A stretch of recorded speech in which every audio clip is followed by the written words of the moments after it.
I was sitting in my cardiologist's plush leather chair, waiting for my routine test results, when my eyes drifted to a silver-framed photograph on his desk. The woman in the picture was wearing a stunning red dress, laughing on the deck of a yacht. It was my wife of 35 years.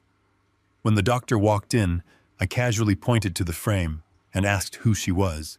His face immediately lit up. "Oh, that is my fiancée Valerie. We are getting married in the Bahamas next month." My heart stopped. Before I continue this story, let me know where you are watching from in the comments below.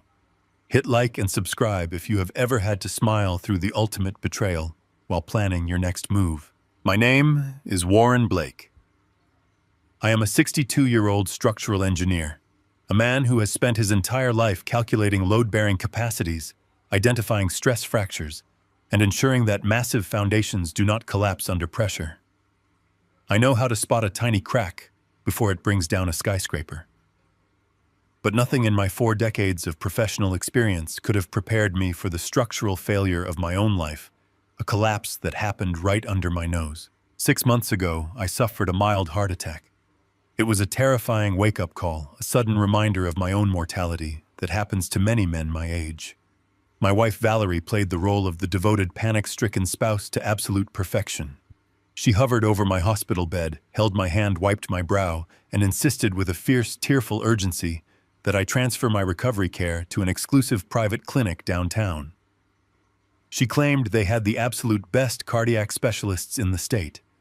She personally found Dr. Gavin Pierce, a man she described as a brilliant pioneer in preventative cardiology. I trusted her implicitly. When you have been married to a woman for 35 years, you do not question her motives when she claims she is just trying to keep you alive. Dr. Pierce's clinic was intimidatingly expensive. The waiting room smelled of rich espresso and subtle citrus, completely devoid of the sterile chemical stench of a normal hospital. I was escorted into his private office to wait for the results of my latest echocardiogram. The room was a monument to ego. Framed Ivy League degrees, expensive abstract art, and floor-to-ceiling windows overlooking the city skyline. And right there, sitting prominently next to a sleek bronze pen holder, was the photograph. I leaned forward in the plush guest chair, thinking my aging eyes were playing cruel tricks on me. The afternoon light from the window caught the polished silver frame. It was Valerie. My Valerie. But it was not the woman I knew. The woman I shared a quiet suburban home with wore conservative blouses, sensible shoes, and complained about the rising cost of groceries. The woman in this photograph was radiant, deeply tanned, and wearing a plunging, brilliant red dress that hugged curves I knew intimately. She was holding a crystal flute of champagne, her head thrown back in a carefree, uninhibited laugh, standing on the polished teak deck of a luxury yacht. I recognized the delicate gold necklace resting against her collarbone. I had bought it for our 30th anniversary in Paris. My chest tightened, a phantom echo of the cardiac event that had brought me to this clinic in the first place. I did not touch the frame. I did not move a muscle. I just stared at the undeniable proof of a parallel universe. 35 years of morning coffees, shared mortgages, raising our son, building a life together, all reduced to a secret trophy photograph on another man's expensive desk. The heavy oak door swung open, pulling me from the suffocating vacuum of my thoughts. Dr. Gavin Pierce strode in, looking every inch the wealthy, successful specialist Valerie had described. He was perhaps 15 years younger than me, impeccably groomed, wearing a tailored suit under his pristine white lab coat. He flashed me a $1 million smile and sat behind his massive desk, completely unaware that I had just discovered the bomb ticking beneath my life. "Warren, my friend, you are looking much better today," he said, opening my thick medical file. I kept my breathing slow and rhythmic, channeling every ounce of analytical discipline I possessed. I forced my facial muscles to relax, constructing an impenetrable facade. "I feel much better." "Doctor," I replied, my voice steady, betraying absolutely nothing. I gestured casually toward the silver frame on the edge of his desk. "That is a beautiful photograph. Who is the lucky lady?" I watched his face closely, analyzing his micro-expressions. There was no hesitation, no guilt, no shadow of deception. He had absolutely no idea who I really was to her. To him, I was just Warren Blake, patient number 402, a wealthy, aging engineer with a bum heart. Valerie had obviously kept my identity completely isolated from his world, creating a firewall between her husband and her lover. Pierce leaned back in his expensive leather chair, a look of pure, arrogant infatuation washing over his face. "Oh, that is my fiancée Valerie," he said, his voice dripping with pride. "She is incredible, is she not? We are getting married in the Bahamas next month. I tell you, Warren, I am a very lucky man." My blood ran colder than ice. The words hit me like physical blows, a sledgehammer to the gut, yet I sat perfectly still. My wife of 3.5 decades was not just having a casual fling. She was engaged. She was actively planning a destination wedding in the Bahamas with the very cardiologist she had handpicked to manage my survival. I did not shout. I did not flip the heavy desk over. I did not lunge across the room and wrap my hands around his throat. Screaming would only give them the advantage. Violence would only warn them that the blind, sick husband had finally opened his eyes. Instead, I weaponized my silence. I smiled, a genuine warm smile of a man making polite conversation. "Congratulations, Dr. Pierce," I said smoothly. "That is wonderful news. You must be very excited." He chuckled, clearly pleased with himself. "Very excited. Now let us talk about your heart, Warren." He shifted his demeanor back to the concerned clinical physician, pulling a prescription pad from his top drawer. "I have been reviewing your latest charts. You are stable, but I am not entirely satisfied with your progress. I am putting you on a new aggressive medication protocol. It is specifically designed to manage your blood pressure fluctuations more effectively." He scribbled rapidly on the pad, tore the sheet off, and handed it across the desk. "Make sure you take these exactly as directed, Warren. We want to keep that heart of yours ticking, do we not?" I took the slip of paper. I looked at the name of the drug, a complex chemical compound I did not immediately recognize. I folded it neatly and slid it into my breast pocket. "Absolutely, doctor. I will get this filled right away. Thank you for taking such good care of me." I stood up, shook the hand of the man who was sleeping with my wife, walked out of his opulent office, and made my way down the long, carpeted corridor. The receptionist wished me a good day, and I nodded politely, keeping the mask firmly in place. It was only when the heavy steel doors of the elevator closed, sealing me in the mirrored cab, that the facade finally cracked. I leaned against the cold metal railing, staring at my own pale reflection. My breathing grew ragged. The shock was rapidly receding, replaced by a terrifying, razor-sharp clarity. Valerie had not just found a younger, wealthier lover. She had found a doctor. And she had specifically maneuvered me, her aging husband, with a vulnerable heart condition, directly into his care. I pulled the prescription slip from my pocket, staring at the messy ink. The true horror of the situation suddenly crystallized in my mind, hitting me with the devastating force of a collapsing bridge. Why is the man sleeping with my wife aggressively treating my heart condition? I walked out of the towering glass building housing the clinic and stepped into the suffocating afternoon heat. The heavy doors closed behind me, locking the man who was sleeping with my wife away in his air-conditioned fortress. My car was parked 3 blocks down the street. Every step I took felt like I was walking through thick mud. The sheer weight of the betrayal pressed against my chest, making it difficult to draw a full breath.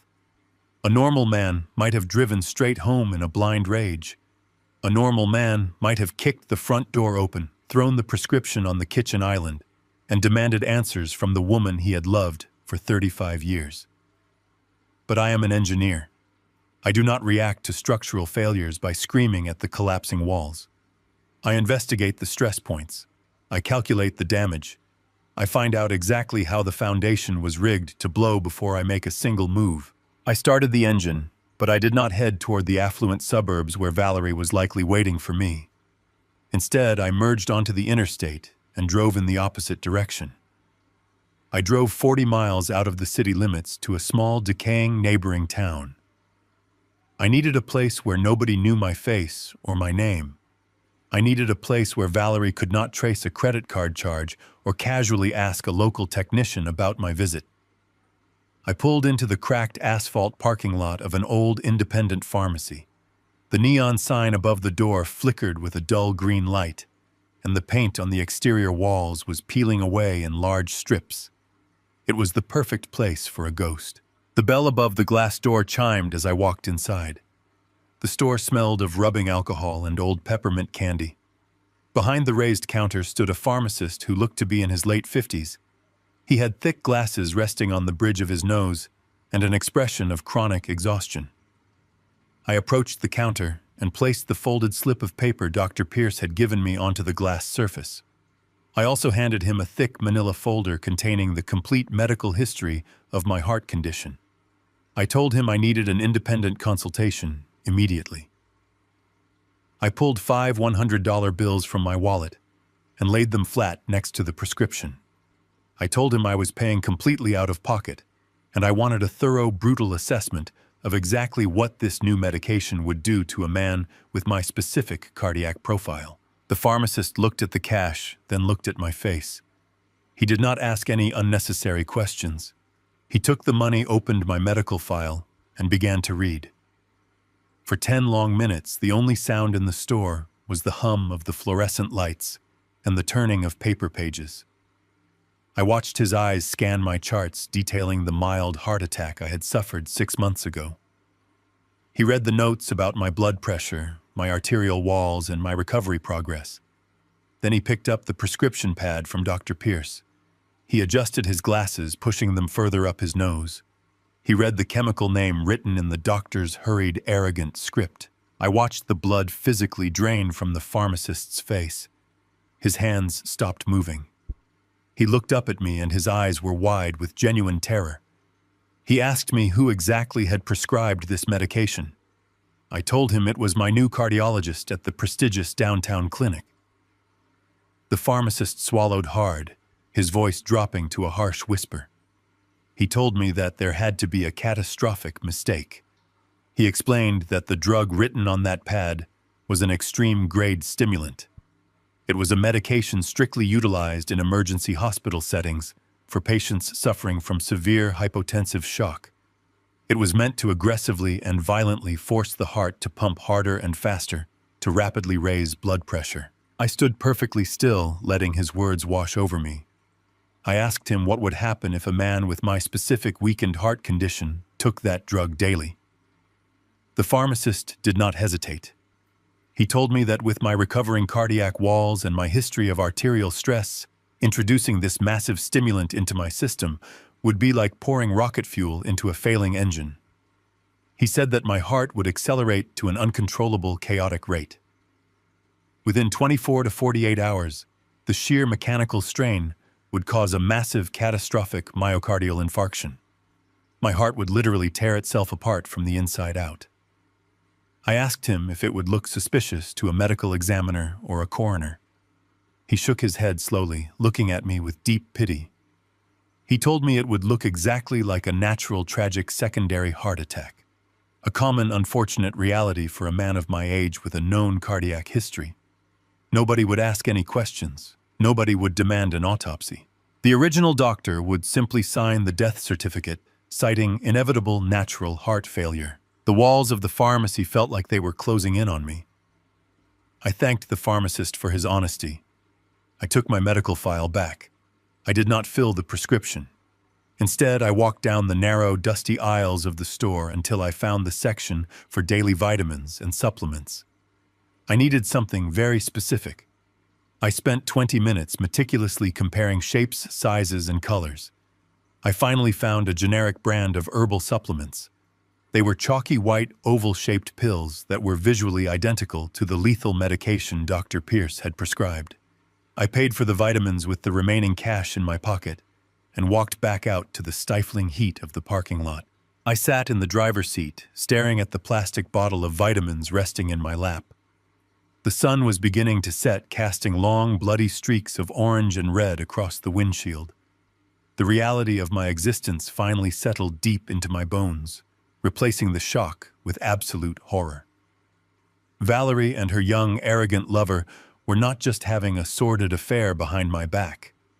They were not just waiting for me to naturally pass away so they could enjoy my life insurance and my savings. They were actively and intentionally executing me. They had designed a flawless, untraceable murder weapon, wrapped in a white lab coat and a forged medical necessity.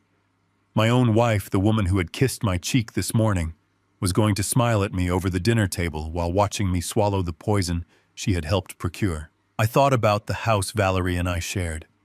I thought about the garden she tended and the meals we ate together. It was all a meticulously crafted stage play designed to keep me comfortable and blind.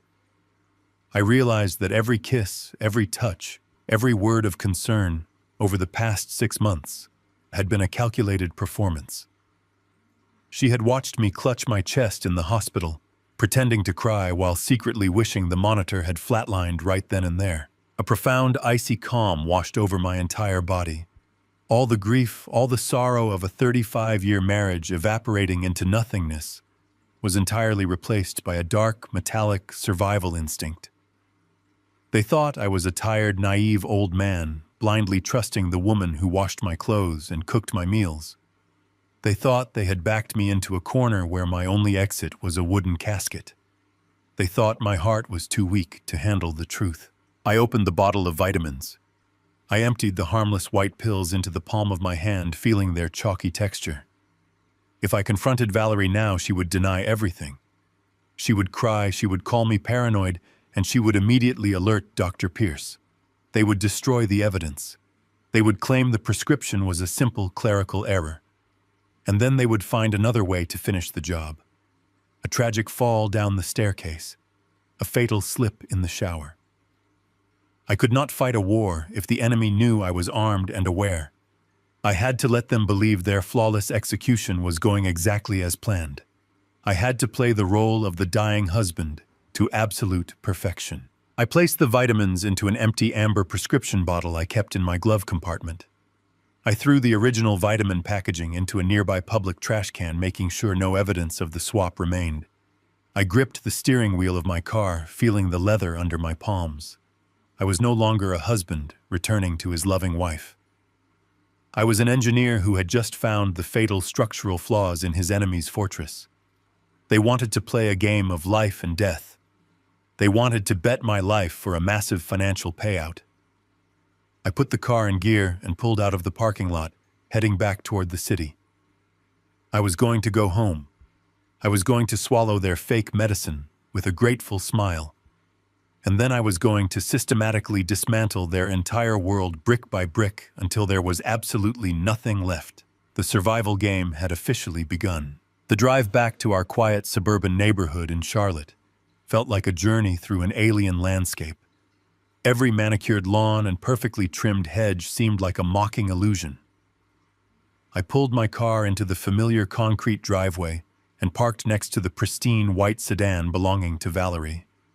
For 35 years, this house had been my sanctuary. I had personally inspected the foundation before we bought it. I had built the wooden deck in the backyard where we hosted neighborhood barbecues. Now, looking at the brick facade in the fading evening light, I realized I was staring at a beautifully decorated slaughterhouse. I unlocked the front door and stepped inside. The house smelled of roasted garlic and expensive vanilla candles. Valerie walked out of the kitchen, wiping her hands on a linen towel. She wore a soft blue sweater that brought out the color of her eyes. She walked straight up to me, wrapped her arms around my neck, and planted a soft, sweet kiss on my cheek. She stepped back and looked at me with an expression of profound, manufactured concern. She asked me how the appointment with Dr. Pierce went, and if my heart was handling the stress of the day. I looked into the face of the woman who was actively coordinating my murder. I did not flinch. I did not pull away. I leaned into the performance with the precise calibration of a seasoned actor. I slumped my shoulders slightly, letting out a long, weary sigh. I told her that I was feeling incredibly tired and that the doctor said I needed more rest. I told her he had prescribed a new aggressive medication protocol to help manage my blood pressure spikes. A momentary flash of triumph passed through her eyes so quickly that anyone else would have missed it. She touched my arm gently and told me to go sit in my favorite recliner. She promised to bring me a plate of dinner and make sure I took my new medicine exactly as the brilliant doctor had ordered. I thanked her, playing the role of the fading dependent husband to absolute perfection. The evening dragged on with agonizing slowness. I ate the dinner she prepared. I swallowed the fake vitamin pill while she watched me with eager, attentive eyes. Finally, around midnight, she retreated to the master bedroom, claiming she needed her beauty sleep. I waited in the dark living room for a full hour, listening to the rhythmic sounds of the house settling. When I was absolutely certain she was in a deep sleep, I rose from my chair and walked silently down the carpeted hallway to my home office. I closed the heavy oak door behind me and turned on the small desk lamp. I booted up my computer. 6 months ago, right after my heart attack, I was lying in a hospital bed, feeling weak and terrified. Valerie had sat beside me, holding my hand, weeping softly. She told me that the stress of managing our complex financial portfolio was terrible for my blood pressure. She begged me to give her complete control over the banking passwords and the investment accounts so I could focus entirely on healing. I had handed over the keys to the work of my life without a single moment of hesitation because I trusted my wife implicitly. I opened the secure banking portal, typed in the primary account details, and bypassed the security questions using the master recovery codes I had established decades ago. The loading screen spun for 3 agonizing seconds. When the dashboard finally materialized on the screen, my breathing completely stopped. The numbers staring back at me were a devastating bloodbath. The joint checking and savings accounts were completely hollowed out. But the true catastrophe was in our long-term investment portfolio. The robust mutual funds I had diligently funded with every engineering bonus and every hard-earned paycheck over 4 decades were completely decimated. It was a systematic and brutal financial hemorrhage. I clicked on the transaction history. My engineering mind immediately recognized the pattern. This was not a sudden, panicked robbery. This was a highly calculated, controlled demolition of my assets. Over the last 5 months, massive wire transfers had been funneled out of the portfolio. $20,000 here, $50,000 there. They had staggered the withdrawals perfectly to avoid triggering the automated fraud detection algorithms of the bank for massive sudden liquidations. In total, over $450,000 had been siphoned away into the ether. I leaned closer to the monitor, tracing the digital paper trail. Every single wire transfer was routed to a single external business account. The receiving entity was listed as a limited liability company registered under the name V&P Holdings. V&P, Valerie and Pierce. The sheer arrogance of the name made my stomach churn. They were not even trying to hide their partnership in the corporate filings. They had used my own money to create a joint financial entity while I was supposedly recovering from a near-fatal cardiac event. I needed to know exactly who was legally responsible for this company. I opened a new browser tab and navigated to the state government portal for public corporate registrations. I typed in V&P Holdings and paid the small processing fee to download the complete articles of organization.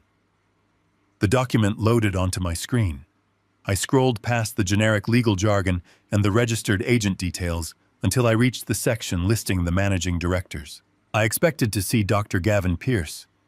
His name was there, printed clearly on the official document. But it was the second name on the list that struck me with a force far more lethal than any heart attack. The second managing director of V&P Holdings was Cameron Blake, my son, my 32-year-old son. I stared at the screen until the letters began to blur. The silence in my home office became deafening. This was the boy I had taught to ride a bicycle in the driveway outside this very window. This was the young man whose college tuition I had paid in full by working grueling 80-hour weeks analyzing concrete stress loads. I had bought him his first car. I had helped him secure the down payment for his house. The betrayal was so deep, so incomprehensibly evil, that it temporarily short-circuited my ability to process emotion. Cameron was not a passive bystander. He was not a victim of the manipulation of his mother. He was an active legal partner in a corporation designed entirely to launder the money stolen from my retirement accounts. My own flesh and blood was sitting in boardrooms and signing banking documents with the very man who was sleeping with his mother. I realized with a sickening clarity that Cameron knew exactly what was happening. He knew about the affair. He knew about the theft. And considering the lethal prescription sitting in my kitchen cabinet, he likely knew about the impending murder. My son was financing the infidelity of his mother and the execution of his father in exchange for a cut of the profits. I printed the corporate registration documents and the complete transaction history of the bank. The printer hummed quietly in the corner, spitting out page after page of undeniable proof. I gathered the warm sheets of paper and placed them into a thick, secure folder. I locked the folder inside the bottom drawer of my heavy metal filing cabinet. I turned off the computer and sat in the dark office. They had murdered the loving father and husband who once inhabited this house, but they had forgotten that I am a structural engineer. I know exactly how to find the weak points in any foundation, and I was going to bring their entire world crashing down on their heads. The aroma of seared ribeye steak and roasted garlic potatoes drifted down the hallway, filling the house with a deceptive warmth. It was my favorite meal. For over 3 decades, that specific scent meant we were celebrating something special. A promotion at the engineering firm, a successful bridge project, an anniversary. Tonight, however, the celebration belonged entirely to my wife. She was cooking a victory dinner. She just did not realize she was the only one celebrating. I walked into the kitchen, leaning slightly heavily on my feet to maintain the illusion of my declining health. Valerie was standing by the granite countertop, humming a soft, cheerful melody. She wore a pristine white apron over a dark blue dress. She looked beautiful. She looked like the devoted partner I had cherished for more than half my life.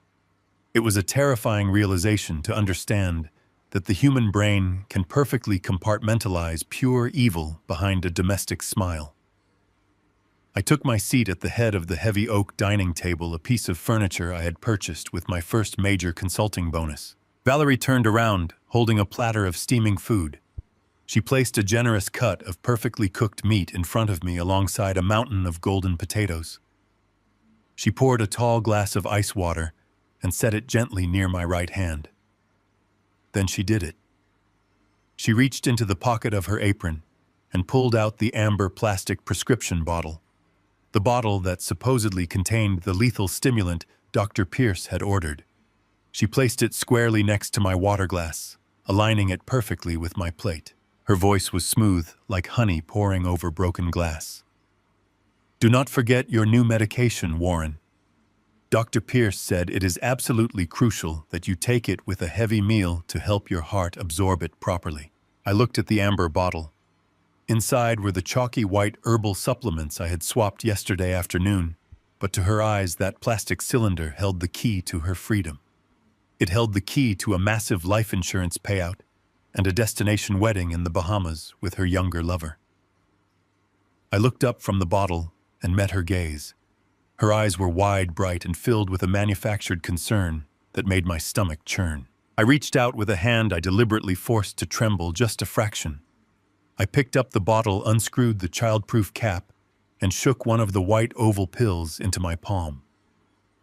I looked at it for a long second, letting the silence stretch across the dining room. The only sound was the ticking of the grandfather clock in the hallway. I raised my eyes to hers. I smiled, a tired, grateful smile of an aging man who completely trusts his wife. "Thank you, Valerie," I said, my voice thick with emotion. "I really do not know what I would do without you taking such good care of me. You are my angel." I placed the fake vitamin on my tongue, picked up the glass of ice water, and swallowed it down. I set the glass back on the table and let out a satisfied sigh. A profound wave of relaxation washed over her posture. Her shoulders dropped slightly. Her smile reached the corners of her eyes. She took her seat at the opposite end of the table, cutting into her own meal, with a sudden renewed appetite. We ate in relative silence for the first 10 minutes. The clinking of silver forks against porcelain plates echoed in the room. I chewed my food methodically, tasting absolutely nothing. The steak could have been ash, and I would not have noticed. My entire biological system was operating on adrenaline and calculated strategy. I was waiting for the perfect moment to test the absolute limit of her depravity.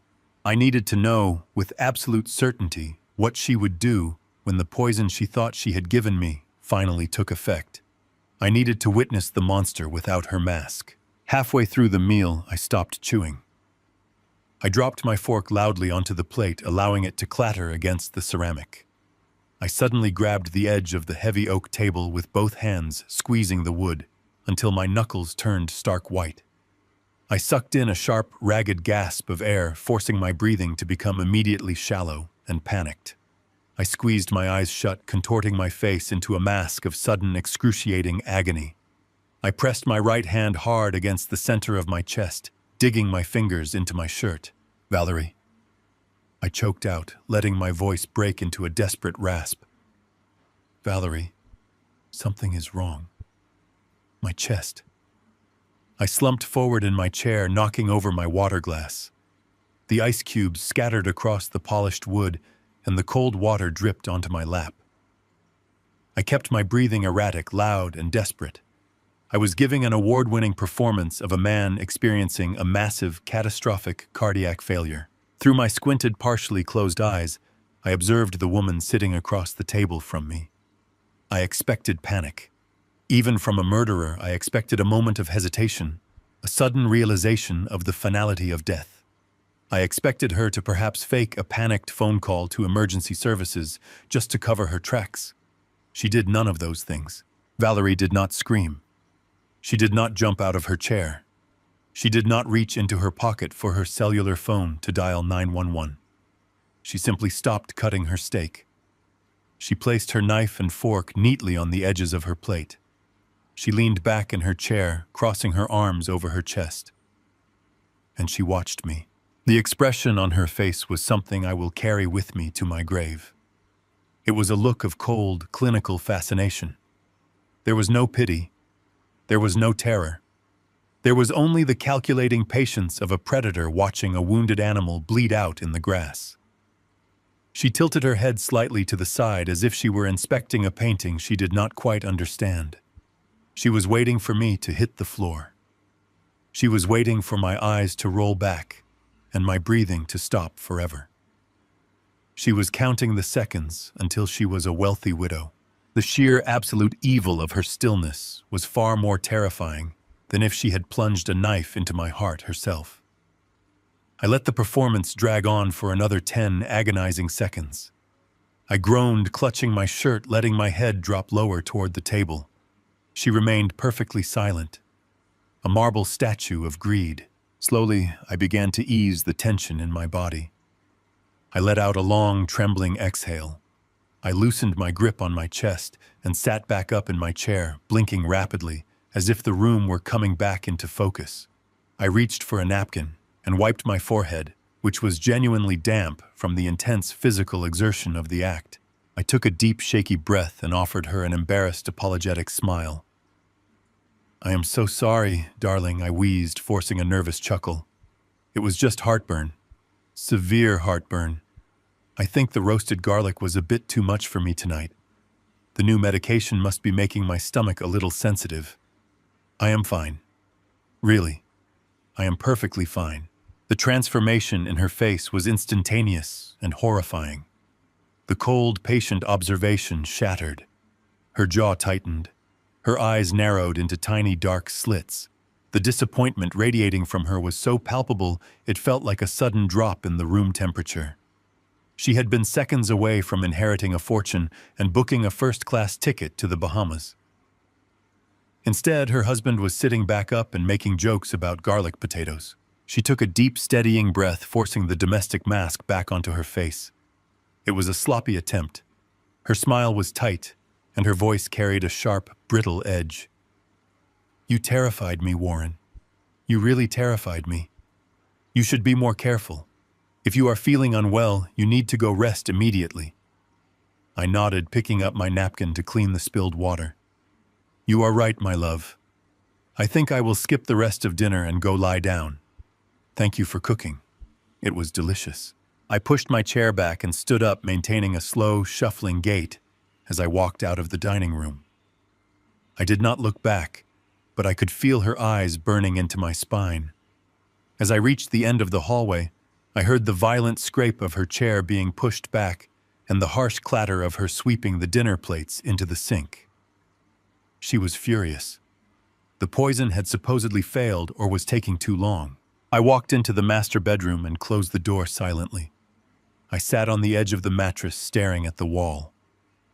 The game was no longer a theory. It was no longer a collection of suspicious bank transfers and forged prescriptions. I had just watched my wife sit in absolute silence, waiting for me to die right in front of her. The final shred of mercy I held for the mother of my son completely evaporated in that dining room. They were not just greedy, they were ruthless. But they were about to learn that an engineer does not just build structures. An engineer knows exactly how to trigger a controlled demolition. And tomorrow I was going to find out exactly how deep my son's involvement in this execution truly went. The morning sun poured through the kitchen windows, casting long shadows across the hardwood floor. Valerie walked into the room wearing her expensive designer workout clothes. She kissed my cheek lightly, leaving a trace of her floral perfume in the air. She told me she was heading to the gym for a few hours and reminded me to take it easy. She flashed me that same perfect manufactured smile she had worn the night before and walked out the front door. I stood by the window watching her white sedan reverse out of the driveway and disappear down the street. She was likely heading straight to the arms of Dr. Pierce to complain about how my stubborn heart was refusing to stop beating. The moment her car turned the corner, the fragile domestic illusion evaporated. I was entirely alone in the house. I grabbed my car keys and walked out to the garage. My target was 20 miles away, in an upscale gated community. It was a beautiful, sprawling colonial house that I had personally helped secure. 5 years ago, when my son Cameron wanted to buy his first real home, his tech startup was barely generating any revenue. The bank refused to approve his mortgage application. I did not hesitate. I transferred a massive portion of my personal savings to cover his 20% down payment. I wanted my son and his new wife Natalie to start their lives on a solid foundation. I thought I was investing in my family. I thought I was building a legacy. As I drove down the interstate, gripping the leather steering wheel, I realized I had merely purchased the headquarters for my own assassination. I pulled into the quiet suburban street and parked my car 2 blocks away from Cameron's property. I did not want my vehicle sitting in their pristine driveway to announce my arrival. I walked the remaining distance, feeling the morning humidity press against my skin. The neighborhood was completely silent, save for the distant hum of a landscaping crew a few streets over. I approached the heavy wooden front door of their house. I reached into my pocket and pulled out the brass spare key Cameron had given me years ago for emergencies. He told me I was always welcome in his home. He never imagined I would actually take him up on the offer on a random Wednesday morning. I slid the key into the deadbolt.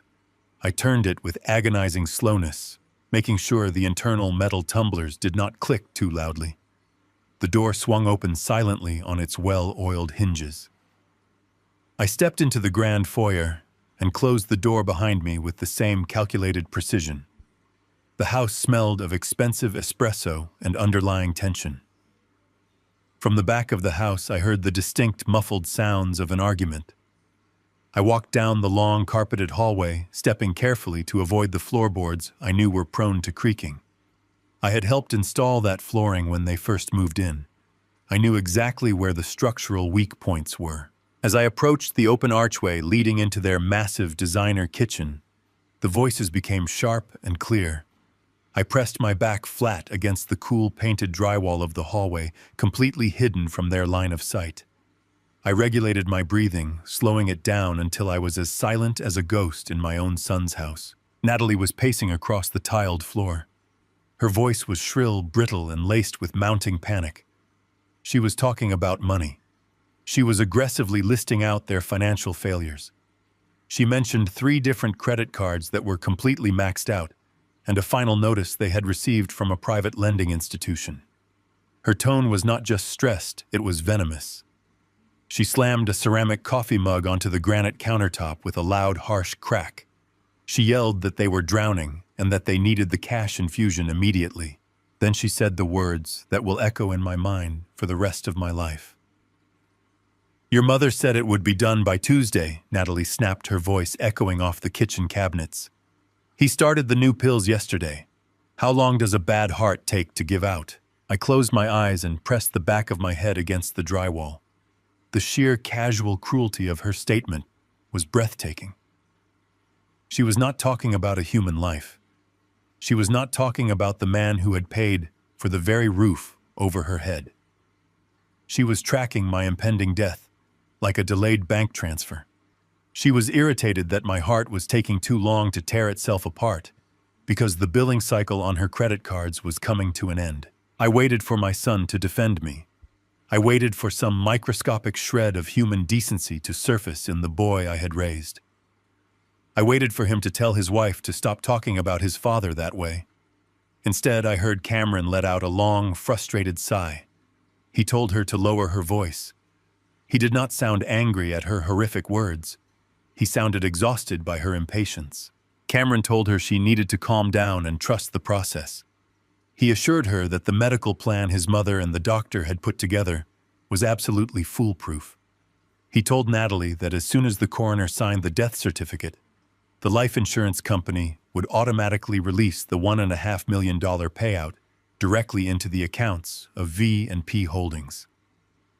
He explained with cold corporate detachment that once the money hit the limited liability company, their predetermined cut was $200,000. He promised her that the money would be transferred to them cleanly and that it was more than enough to save his failing startup business and wipe out their personal debt. There it was. The absolute unfiltered truth stripped of all its domestic lies. My son had not been tricked or manipulated by Valerie. He was a willing, eager participant in my execution. He had looked at his father, his provider, his protector, and placed a price tag of $200,000 on my head. He had literally sold my life to fund a business bailout for his empty, hollow tech company. He traded my heartbeat to pay off his wife's luxury credit card bills. A deep, profound emptiness expanded inside my chest. It was a void so massive it threatened to swallow me whole. But the engineer inside me, the survivor, simply analyzed the new data and adjusted the demolition plan. I did not need to hear another word. I had obtained the absolute confirmation I came for. I turned around and walked back down the carpeted hallway with the silent, deliberate steps of an apex predator tracking its prey. I reached the front door, turned the brass handle, and slipped out into the warm morning air. I locked the deadbolt behind me, leaving no trace that I had ever been there. I walked the 2 blocks back to my parked car, my vision perfectly clear, my hands completely steady. I sat in the driver's seat and stared at the steering wheel for a long time. They thought I was a fragile old man waiting to die in a recliner. They thought they had perfectly calculated the load-bearing limits of my existence. They were entirely wrong. I put the car in gear and drove away from the house I had bought for the son who wanted me dead. I was going to obliterate them. I drove away from the quiet suburban street where my son lived, feeling a chilling clarity settle over my mind. The emotional shockwave of the morning had completely dissipated. The crushing grief of hearing my own child calculate the timeline of my death had burned away, leaving behind only the cold, hard calculus of survival. I knew I could not fight a network of enemies alone. My wife had the medical expertise and the prescription pad of her younger lover to rely on. My son had his youth, his desperate greed, and his corporate banking structures. They were organized, motivated, and completely stripped of any moral hesitation. I needed an architect of destruction to help me dismantle them. I needed someone who operated far outside the polite, gentle boundaries of standard family law. I merged onto the highway and drove to the opposite side of the city, heading toward a high-security corporate office park, hidden behind heavy steel gates and tinted glass facades. This was where the real wars were fought. I navigated the labyrinth of polished marble corridors until I reached a set of unmarked frosted glass double doors. I was there to see Owen Carter.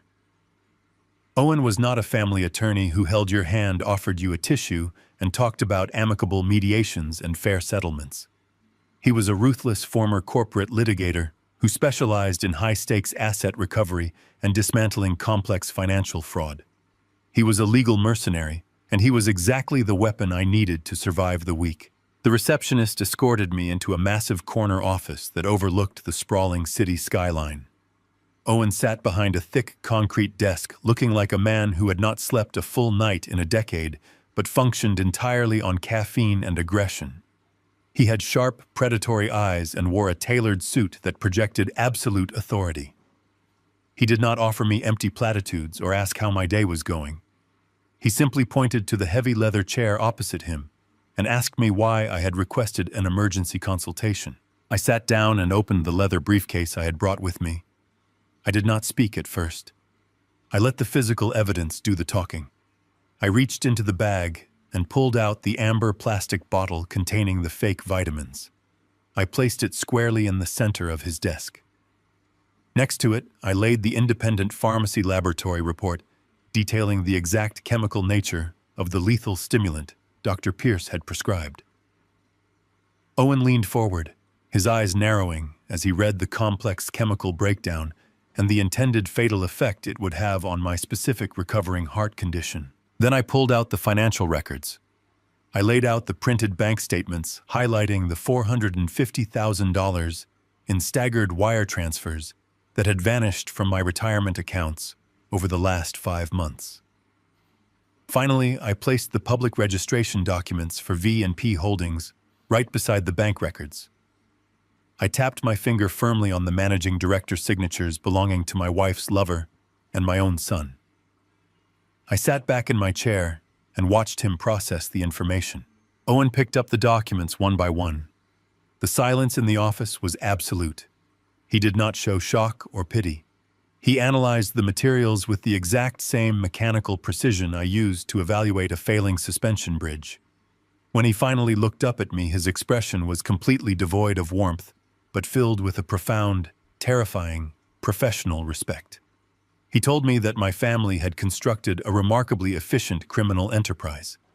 He said that the seamless combination of medical assassination and corporate embezzlement was something he usually only saw in federal organized crime cases. He placed the papers back down on the desk and folded his hands.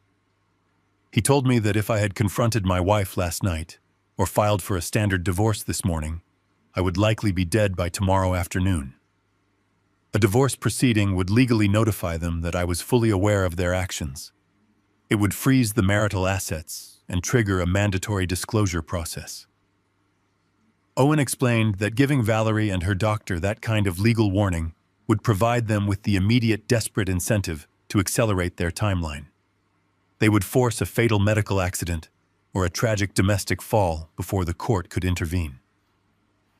A standard divorce would simply be a suicide note. Owen stood up and walked over to a large glass whiteboard mounted on the wall. He picked up a marker and began to map out the conspiracy. He drew connecting lines between the medical fraud, the financial theft, and the corporate money laundering. He told me that to win this war, we could not just attack one single pillar of their foundation. If we only went after the stolen money, they would still try to kill me to silence the investigation. If we only went to the police with the lethal pills, they would use the stolen funds to hire elite defense attorneys and claim it was a harmless pharmaceutical mix-up. He looked at me with a cold, calculating intensity. He said we had to strike them simultaneously on the legal, financial, and criminal fronts. We had to trigger a total systemic collapse of their entire operation, all at the exact same moment. To do that, we needed to immediately secure my remaining untouchable assets.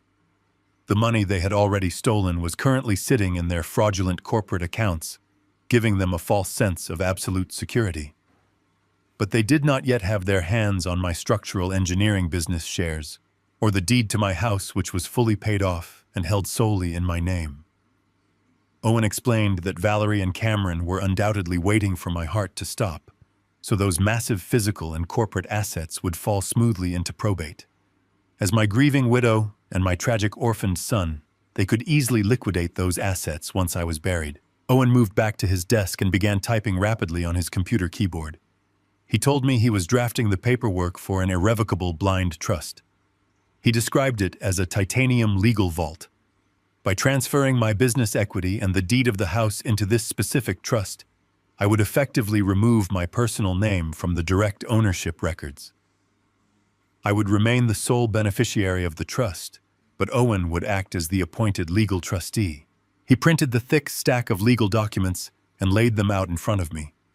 He explained that once the ink was dry, my family would not be able to touch a single brick of my house or a single share of my company, even if my heart stopped beating right in front of them. The assets would be completely insulated from any spouse or heir. They would be legally blocked from selling the house or touching my life's work. I picked up the heavy brass pen from his desk. I felt the smooth metal between my fingers. I was no longer a victim waiting for the poison to take effect. I was the architect of their destruction.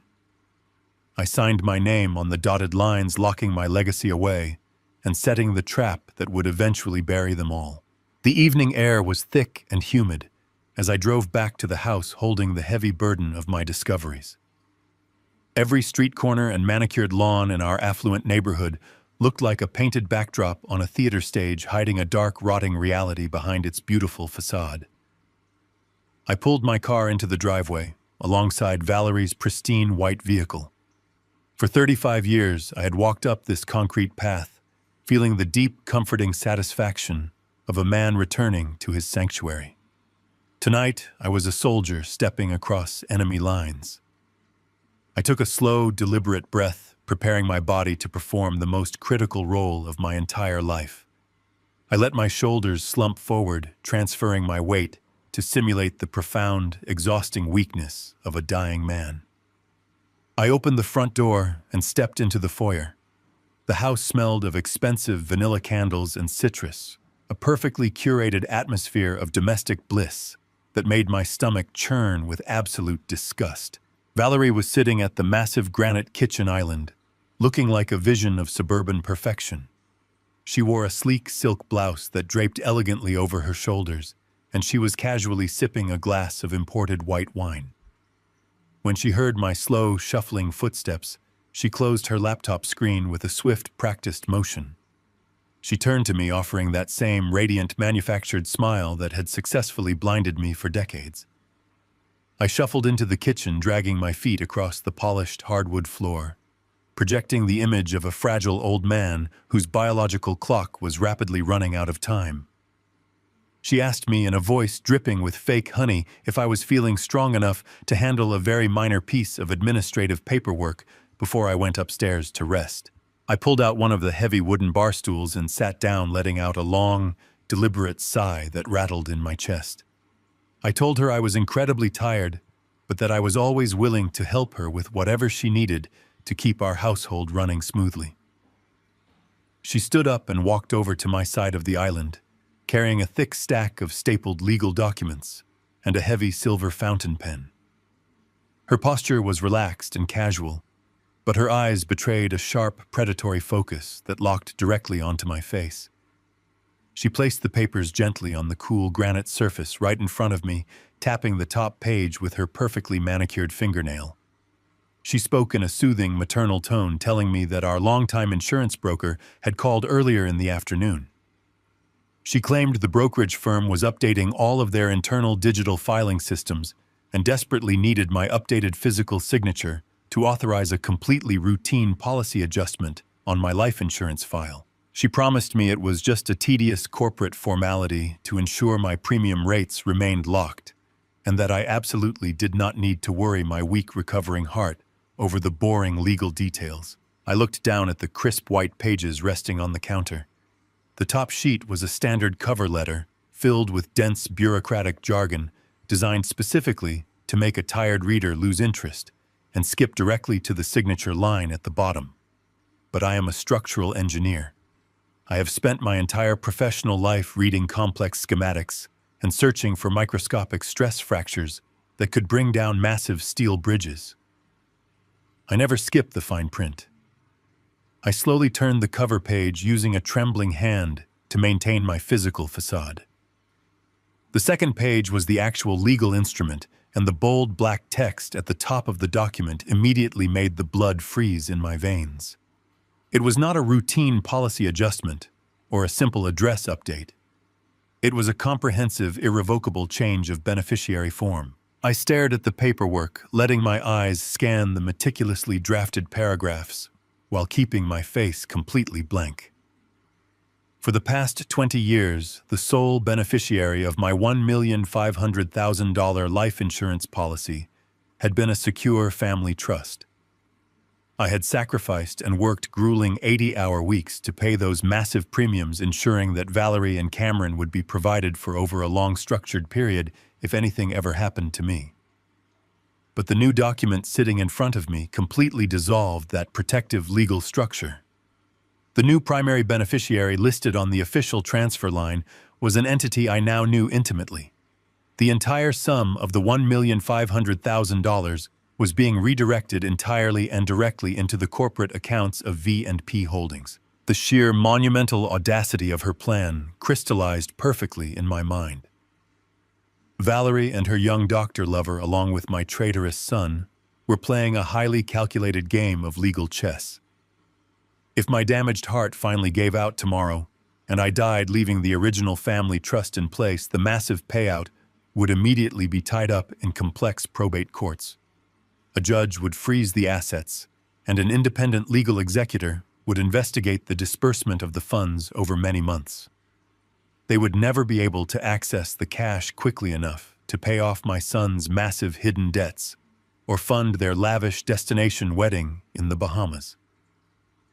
They needed clean, untraceable liquid cash dropped directly into their fraudulent limited liability company the very moment my death certificate was signed by Dr. Pierce.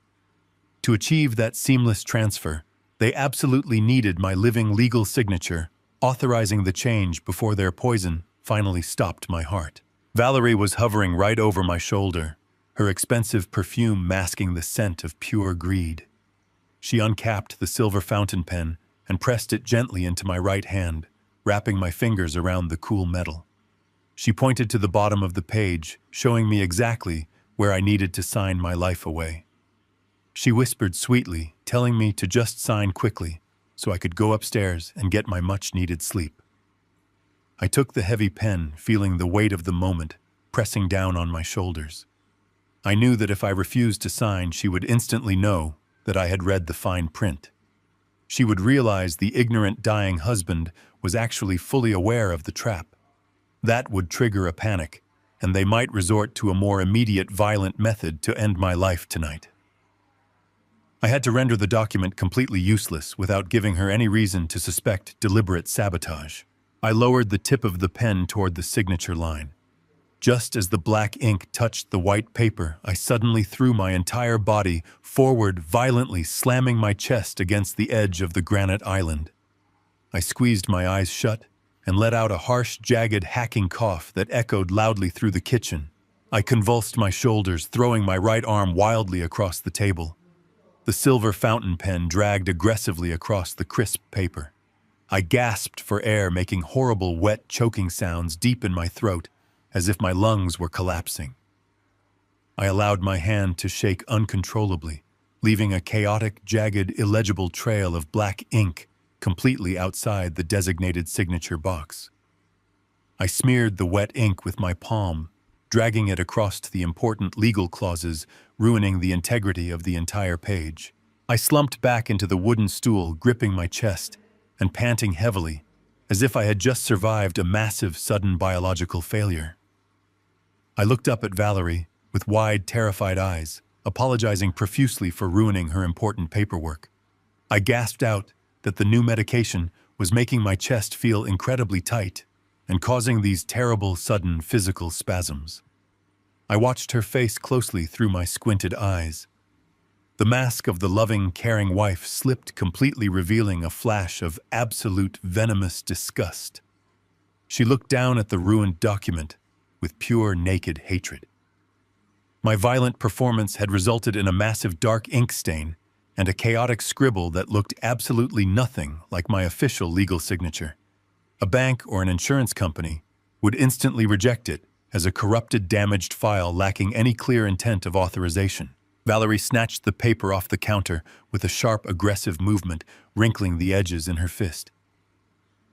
She took a deep, calming breath, struggling to hide her immense frustration.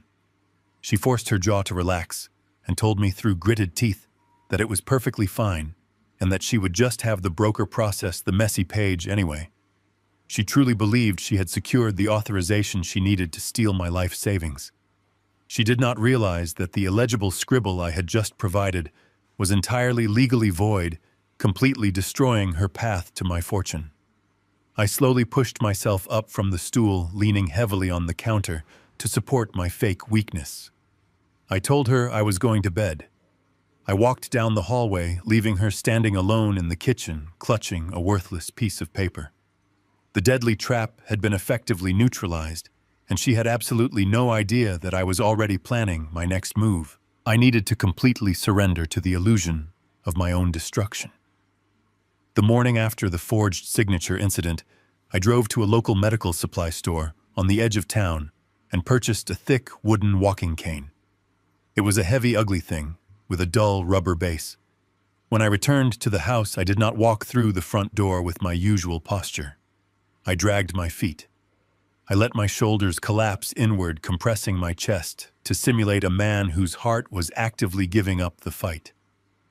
I began to shuffle across the hardwood floors, letting the rubber tip of the cane scrape loudly against the varnish.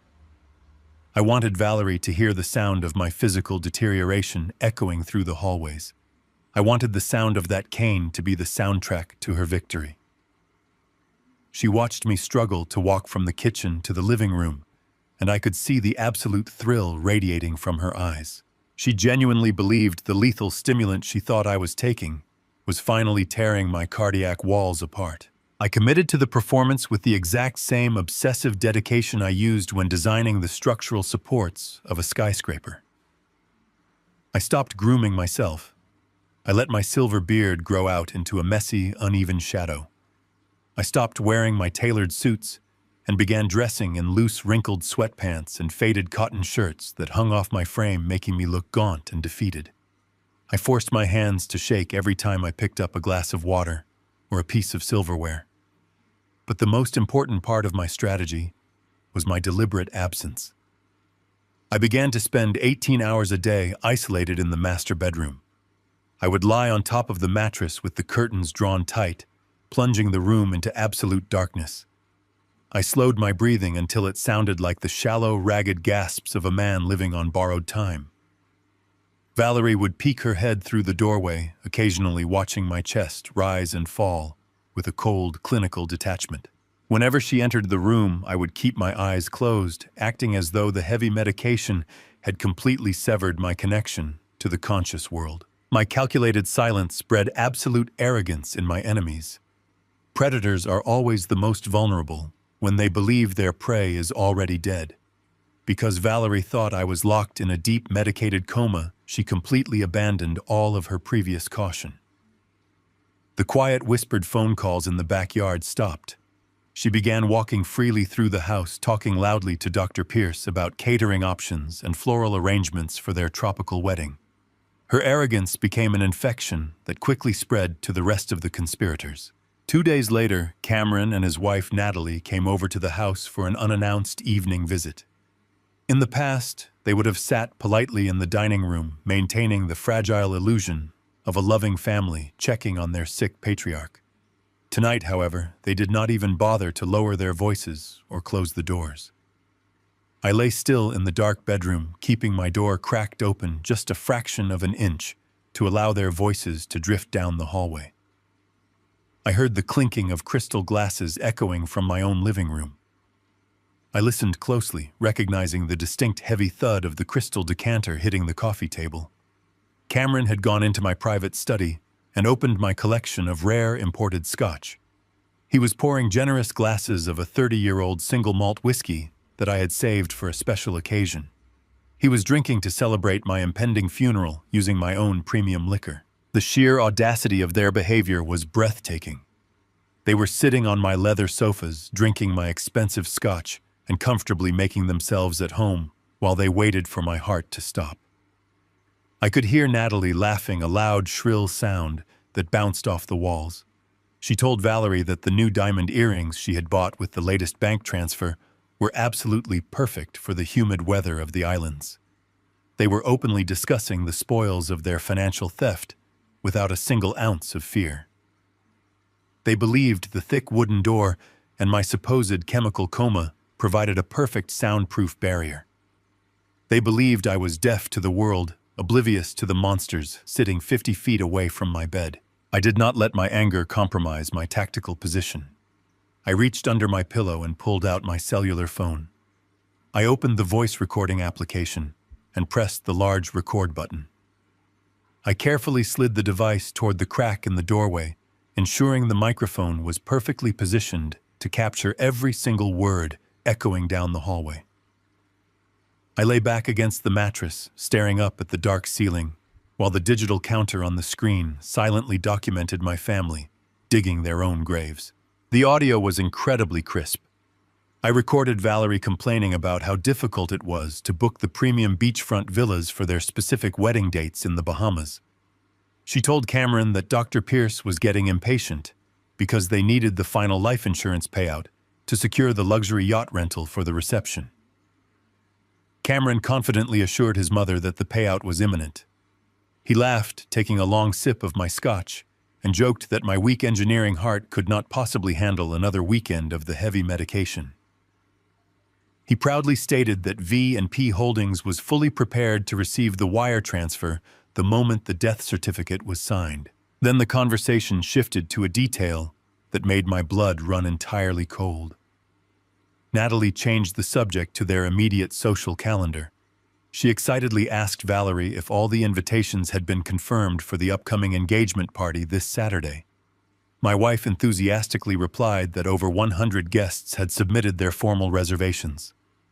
Valerie bragged that she had successfully booked the Grand Terrace at the most exclusive high-end country club in the entire city.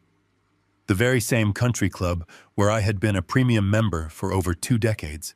I listened as Cameron asked his mother how she managed to pay the massive upfront deposit required for such a prestigious venue. Valerie laughed, a cruel, dismissive sound that made my stomach churn.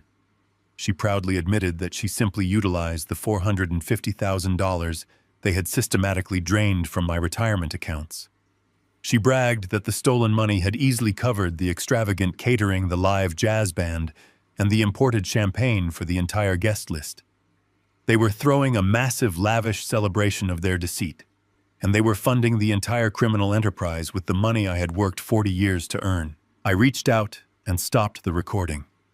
The digital file was safely stored away, providing an undeniable ironclad record of their entire conspiracy.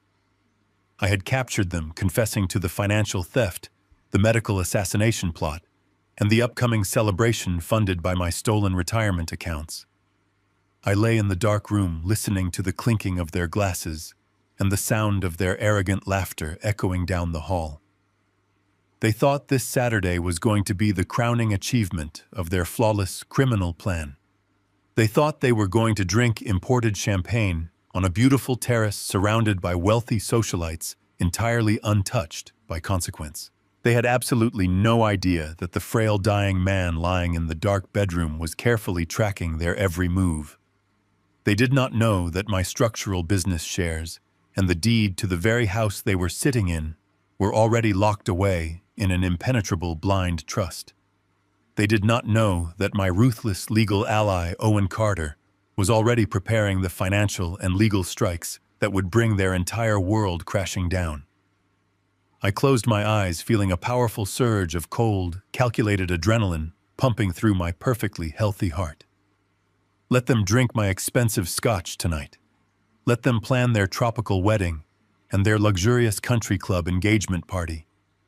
Because this coming Saturday, the dying old man was going to attend that celebration, and I was going to turn their beautiful terrace party into a spectacular public demolition. The morning sun had barely crested the horizon when I slipped out of the master bedroom. I left a mound of pillows arranged under the heavy duvet to create the illusion of my sleeping body. Valerie was downstairs brewing her imported coffee, completely unaware that the man she was trying to execute was quietly walking out the back door. I did not take my usual vehicle. I had rented an unremarkable gray sedan a few days prior, paying entirely in cash and parking it 3 streets over. I drove through the quiet suburban neighborhoods, feeling the cool morning air rushing through the open windows. The oppressive, suffocating atmosphere of my own house faded into the distance. Today, I was not a victim. Today, I was sealing the vault. I arrived at the towering glass building housing the law firm of Owen Carter. The underground parking garage was cold and perfectly silent. I rode the private elevator up to the top floor, stepping out into the immaculate reception area. Owen was already waiting for me in his massive corner office. He was wearing a sharp-tailored suit and holding a stack of thick legal documents that represented the absolute destruction of my family. I sat down in the heavy leather chair across from his desk. The surface was made of polished concrete, a fittingly cold and impenetrable material for the work we were about to do. Owen slid the thick stack of papers toward me. He handed me a heavy brass pen. He did not offer any false sympathy. He simply explained the mechanics of the legal fortification we were building. The documents in front of me established an irrevocable blind trust. It was a complex and incredibly aggressive legal structure designed to completely sever my personal identity from my physical and financial assets. By signing these pages, I was willingly transferring the legal ownership of my entire life into a protected fortress. I read through the clauses, carefully applying the same rigorous scrutiny I used when inspecting the steel joints of a suspension bridge. The first section transferred the deed to my suburban home, the very same house where Valerie was currently drinking her morning coffee, plotting my demise with her lover. The second section transferred the titles to my 2 vintage restored automobiles. But the most critical section involved my life work. I transferred 100% of my equity in the structural engineering firm I had spent 40 years building from the ground up. I surrendered all direct control. I became the sole beneficiary of the trust, while Owen Carter assumed the role of the legally appointed trustee. I pressed the tip of the brass pen to the paper. I did not hesitate. I signed my name with firm, deliberate strokes on page after page. With every signature, I felt a massive, heavy chain falling away from my shoulders. The trap was officially set.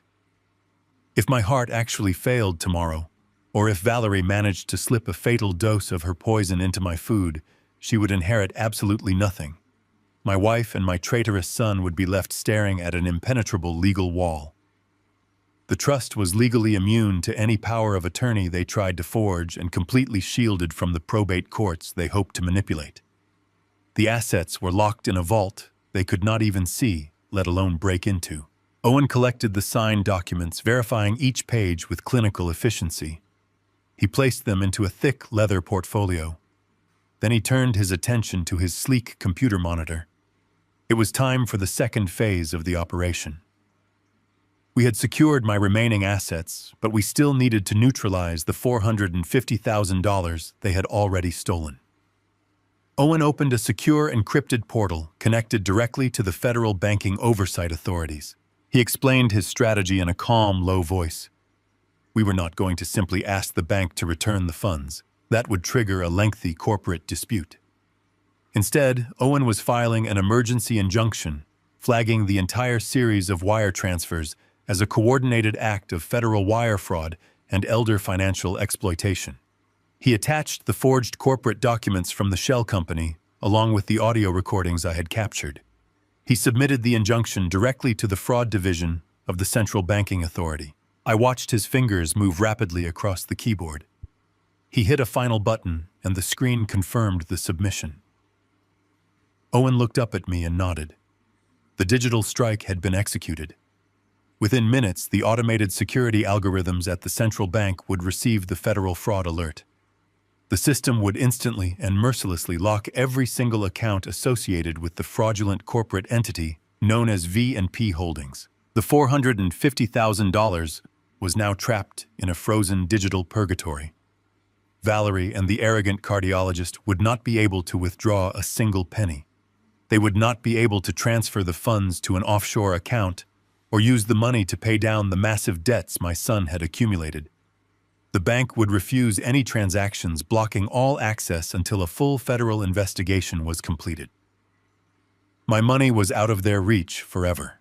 I leaned back in the leather chair, feeling a profound, dark satisfaction blooming in my chest. The architectural integrity of their criminal enterprise had just suffered a catastrophic structural failure. I thought about Valerie and her younger lover. At this exact moment, they were likely waking up in a luxurious hotel suite or sitting in a high-end cafe, completely oblivious to the digital guillotine that had just severed their financial heads. They believed they were wealthy. They believed their flawless murder plot had successfully secured their lavish future. They were currently making the final preparations for their massive engagement party at the country club. I pictured Valerie calling the expensive florists to confirm the imported orchids. I imagined the doctor tasting sample menus with the high-end caterers making arrogant demands about the quality of the champagne. They were acting like royalty, entirely fueled by the false confidence of my stolen retirement savings. The dramatic irony of the situation was absolute perfection. They had absolutely no idea that their corporate accounts were completely frozen. They did not know that the credit cards associated with their shell company would bounce the next time they tried to purchase a luxury item. They were completely and utterly broke. They were preparing to host a lavish, extravagant celebration of their deceit for hundreds of wealthy socialites, and they could no longer afford to pay for a single napkin. I stood up from the heavy leather chair and shook hands with my ruthless legal ally. Owen assured me that the trust was airtight and the federal fraud investigation would move forward with brutal speed.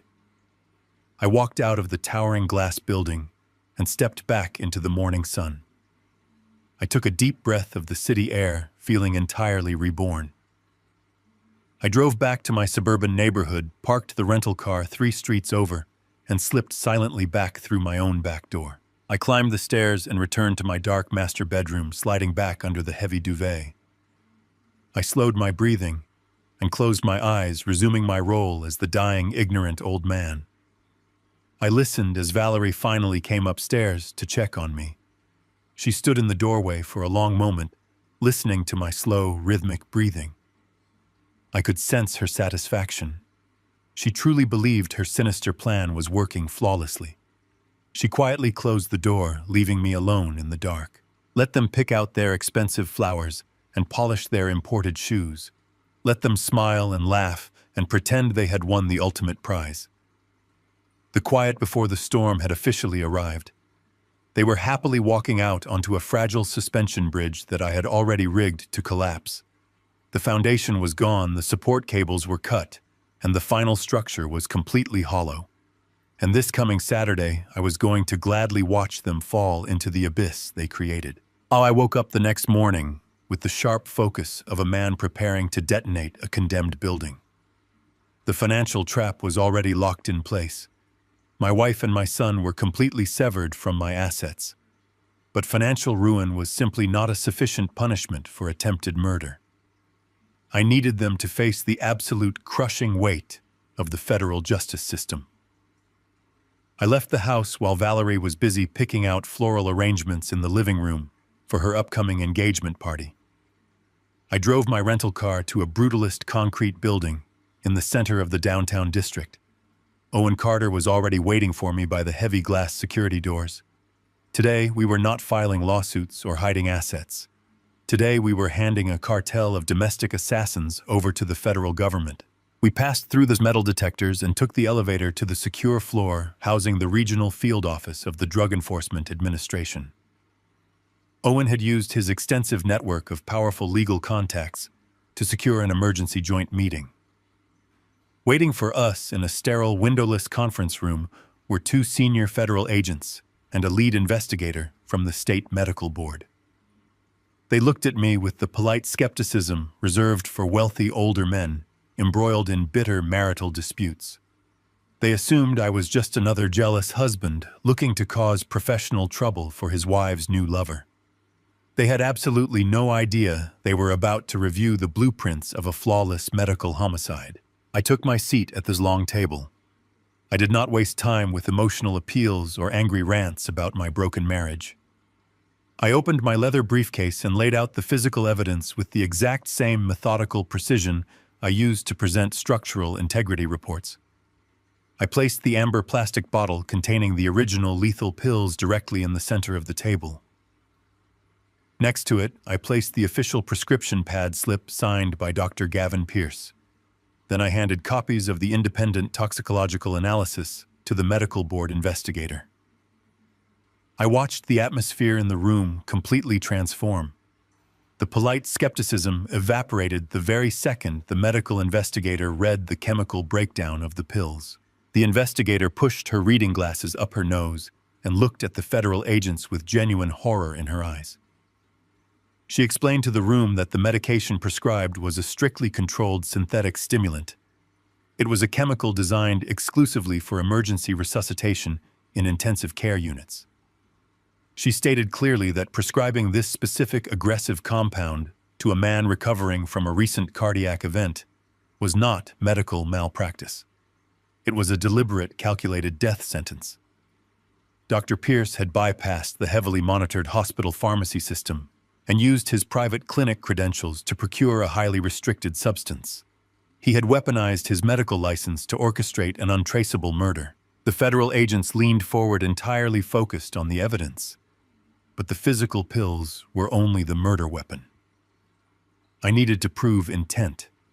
I needed to prove the entire conspiracy.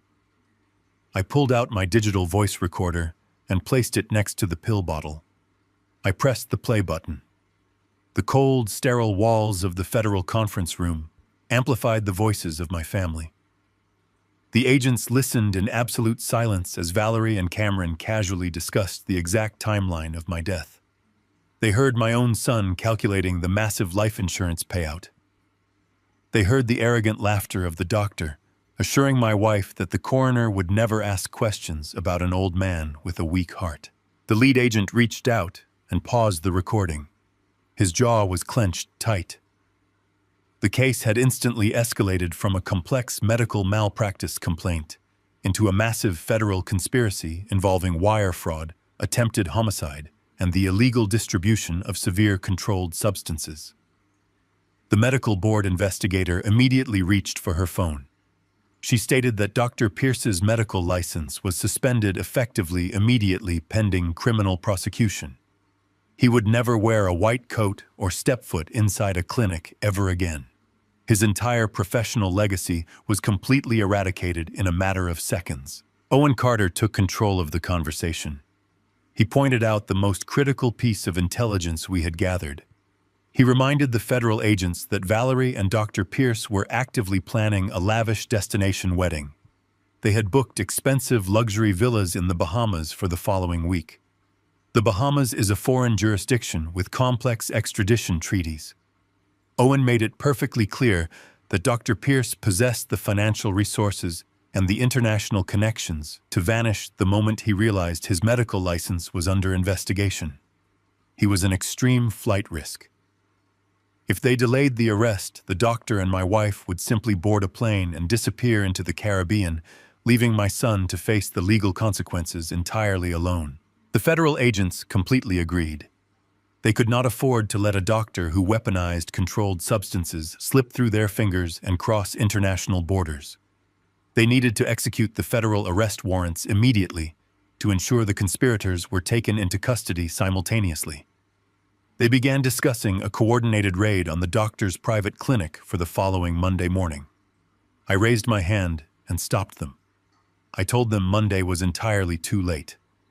I told them that if they wanted to catch every single member of the conspiracy in one location, completely off guard, and stripped of all their defenses, they needed to execute the warrants on Saturday. I explained that this coming Saturday afternoon, Valerie and Dr. Pierce were hosting a massive, extravagant engagement party. The celebration was taking place on the grand outdoor terrace of the most exclusive country club in the entire state. Cameron would be there drinking imported champagne. Valerie would be wearing a designer dress paid for with my stolen retirement funds. Dr. Pierce would be surrounded by his wealthy, arrogant colleagues. They would be completely relaxed, surrounded by 100 guests boasting about their bright, beautiful future. It was the absolute perfect environment for a tactical strike. They would be trapped on an elevated terrace with absolutely no warning and nowhere to run. The federal agents looked at each other and nodded. They saw the tactical advantage of cornering all the suspects in a single controlled environment. They agreed to secure the federal warrants for attempted murder, prescription fraud, and conspiracy. They promised to assemble a joint tactical team with the local police department to raid the country club on Saturday afternoon. They thanked me for handing them a perfectly wrapped criminal case and promised that the people who tried to end my life would spend the rest of theirs in federal prison. I walked out of the federal building, with Owen Carter walking quietly beside me. The sky above the city was a brilliant, clear blue. I had spent my entire life designing structures that could withstand the most brutal elements of nature.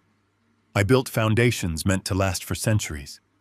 Valerie and Cameron had tried to tear down my life, thinking I was nothing more than fragile glass. They thought I would shatter without making a sound. But they forgot what I am made of. I am made of steel and concrete and ruthless calculation. The financial accounts were frozen. The legal trust was impenetrable. And now the federal arrest warrants were signed and waiting. Everything was perfectly aligned for one single catastrophic impact. All I had to do now was wait for Saturday. I was going to put on my best suit and attend a party. Saturday morning arrived with a bright, blinding sunlight that pierced through the heavy curtains of the master bedroom. I lay perfectly still under the thick duvet, playing my part for the final time. Valerie was moving frantically around the room, packing a luxurious leather overnight bag.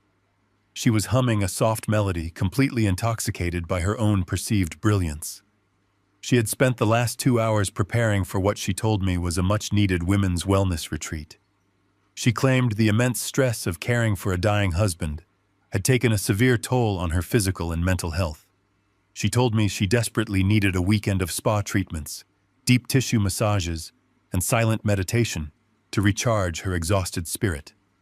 She even fabricated a detailed itinerary, mentioning a fictional group of supportive friends who were supposedly joining her for emotional support. She walked over to the edge of the bed, wearing a casual but clearly expensive linen outfit that she had undoubtedly purchased with my stolen retirement funds. She leaned down and pressed her soft lips against my forehead. The kiss felt like the cold touch of a venomous snake against my skin. She whispered in a soothing, maternal voice, telling me to rest and to make absolutely sure I took my new aggressive medication exactly on schedule. She promised me that our son Cameron would drop by later in the afternoon to bring me a hot meal and check on my fluctuating blood pressure. I kept my eyes half closed, letting my breathing remain shallow and ragged. I thanked her for her endless dedication to my health and told her to go enjoy her beautiful restorative weekend. She smiled a smile so full of absolute arrogance and greed that it took every ounce of my disciplined willpower not to reach up and grab her by the throat.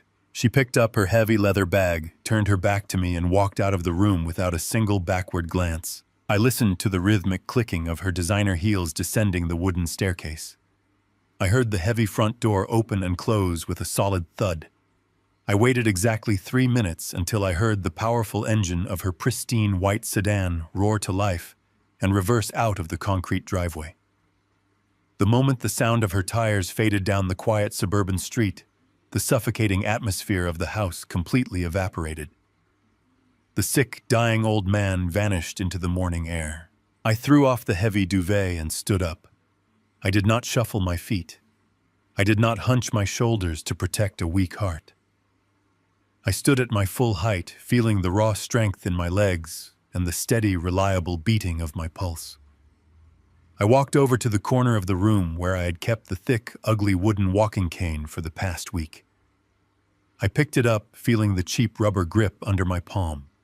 I carried it down the carpeted hallway and threw it violently into the bottom of the kitchen trash bin. The heavy thud of the wood hitting the plastic was profoundly satisfying. I did not need a prop anymore. I needed my armor. I walked into the master bathroom and turned the shower on, adjusting the temperature dial to the coldest possible setting. I stood under the freezing water, letting the icy stream shock my entire biological system awake. I washed away the sweat, the stagnation, and the pathetic vulnerability I had carefully cultivated over the last several days. I stepped out of the freezing water and stood dripping in front of the large vanity mirror. My silver beard had grown out into a messy, uneven chasado over the past week, making me look defeated and frail. I picked up my razor and a can of shaving cream. I carefully and methodically shaved the rough scruff away until my jawline was sharp and completely clean. I evaluated the man staring back at me in the mirror the same way I would evaluate the structural integrity of a steel beam. He was not a victim. He was a veteran structural engineer preparing to execute a flawless, controlled demolition of his own family. I walked into my expansive walk-in closet and bypassed the loose, comfortable sweatpants and faded cotton shirts I had been wearing to sell my illness. I reached into the very back of the dark wardrobe and pulled out a heavy protective garment bag. Inside was a tailored charcoal gray suit I had purchased years ago in London for a massive corporate engineering gala. I had not worn the garment in over a decade, but it still fit my frame perfectly. I put on a crisp white dress shirt, buttoning it up to my neck. I tied a dark silk tie with absolute precision, ensuring the knot was perfectly symmetrical. I slipped my arms into the charcoal jacket, feeling the heavy, expensive fabric settle perfectly across my broad shoulders. I stepped into a pair of polished black leather Oxford shoes. I looked at myself in the full-length mirror one last time. I did not look like a man on the verge of a massive cardiac arrest. I looked sharp. I looked vibrant. And I looked incredibly dangerous. I walked out of the house, leaving the front door completely unlocked. There was absolutely nothing left inside those walls that I cared to protect. I walked 3 streets over to where I had parked my rented gray sedan in the shadows. I sat in the driver's seat, feeling the cool air conditioning against my clean-shaven face. I put the car in gear and drove toward the most exclusive zip code in the entire city. The drive took 45 minutes, but it felt like the blink of an eye. My mind was completely clear and focused. I was calculating the final variables of my plan, anticipating every possible human reaction, and adjusting my tactical strategy accordingly. I thought about the thousands of hours I had spent working to provide a beautiful life for my wife and my son. They had taken that foundation and tried to bury me underneath it. Now I was going to pull the support columns out from under them. I turned onto the long, winding road leading up to the prestigious country club. The private road was lined with ancient oak trees and perfectly manicured hedges paid for by the massive membership fees of the city elite. I had been a premium member of this exact club for over 20 years. I knew the general manager by his first name. I knew the security guards who patrolled the perimeter. I knew exactly the layout of the grand outdoor terrace where Valerie and Dr. Pierce were currently celebrating their stolen future. I pulled the gray sedan through the main iron gates, giving a polite, casual nod to the security guard, who waved me through without a second thought. I navigated the sprawling private parking lot, looking for a very specific vehicle. It did not take me long to find it. Parked directly in the front row, occupying a reserved spot meant for VIP guests, was a sleek, aggressive black Porsche. I knew from my private investigator's detailed report that Dr. Pierce had recently leased the luxury sports car to match his arrogant, inflated ego. I parked my unremarkable rental car directly next to the gleaming black vehicle. I turned off the engine and sat in the silence for a brief moment, gathering my thoughts. I opened my car door and stepped out onto the hot asphalt. The afternoon sun was bright and unforgiving, casting harsh shadows across the pavement. From across the manicured green lawns, I could hear the distinct, lively sounds of a massive, expensive celebration. The smooth, upbeat tempo of a live professional jazz band drifted through the warm summer air, mingling with the high-pitched laughter of wealthy, oblivious socialites. I could hear the sharp, clear clinking of expensive crystal champagne glasses, toasting to a beautiful, fraudulent romance. I began to walk toward the main clubhouse, taking long, confident strides. Every step brought me closer to the grand terrace. I could smell the rich aroma of catered gourmet food and the sweet scent of expensive floral arrangements wafting on the breeze. My wife and the man who actively wanted to kill me were up there, surrounded by 100 guests basking in the glory of their perfectly executed criminal plan. They thought I was lying alone in a dark bedroom, waiting for my failing heart to finally stop beating. They thought they had secured my fortune and erased my existence from the world. I adjusted the cuffs of my tailored charcoal suit. I walked up the wide stone steps leading to the heavy glass terrace doors. The quiet before the storm was officially over. I was about to introduce them to the absolute crushing weight of reality. I placed both hands against the polished brass handles of the massive oak doors leading out to the grand terrace. The cool metal felt grounding beneath my palms. I could hear the lively tempo of a live jazz quartet filtering through the thick wood, mingling with the bright, carefree laughter of 100 wealthy guests. I took one final deep breath, filling my healthy lungs with air, and I pushed the heavy doors open, stepping out into the warm afternoon sun. The terrace was a sprawling ocean of pastel silk dresses and tailored summer suits. The sky above was a brilliant cloudless blue, offering a picture-perfect backdrop for a celebration built entirely on a foundation of lies. Waiters in crisp white shirts weaved seamlessly through the crowd, carrying silver trays loaded with imported caviar, smoked salmon, and towering crystal flutes of expensive champagne. It was a picture of absolute luxury and arrogant celebration.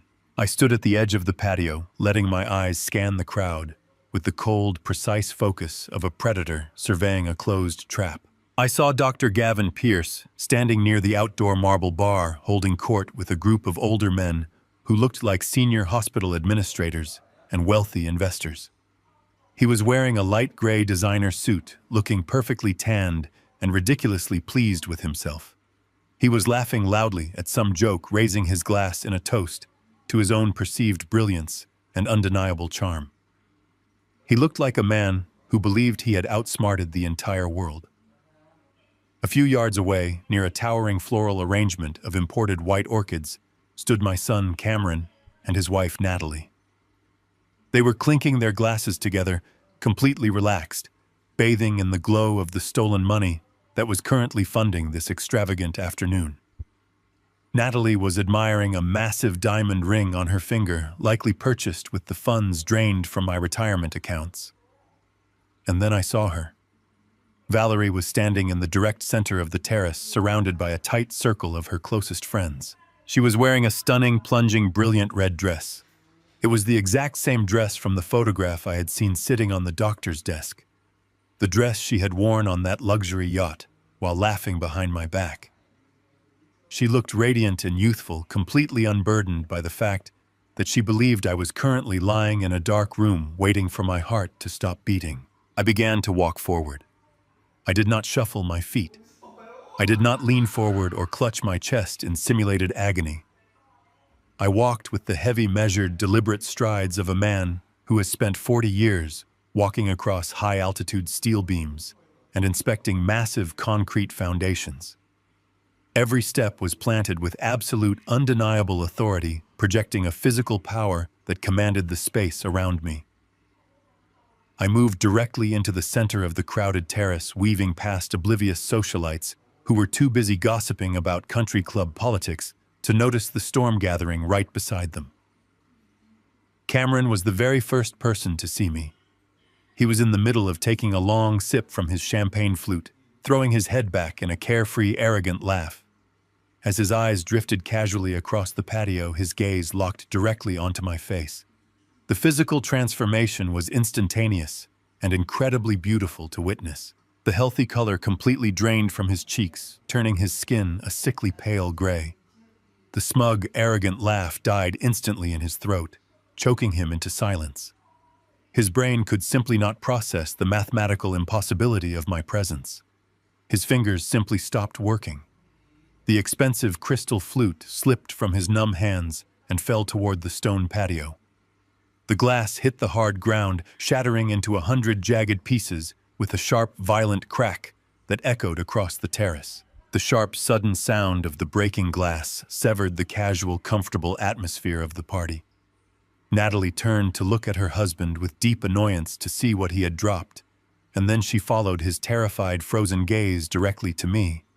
She gasped, taking a clumsy, stumbling step backward and pressing her hand over her mouth in pure shock. The sudden commotion drew the attention of the surrounding guests, who began to part ways, creating a clear, open path between myself and my wife. Valerie was mid-sentence telling an animated story to her circle of friends when she heard the glass shatter.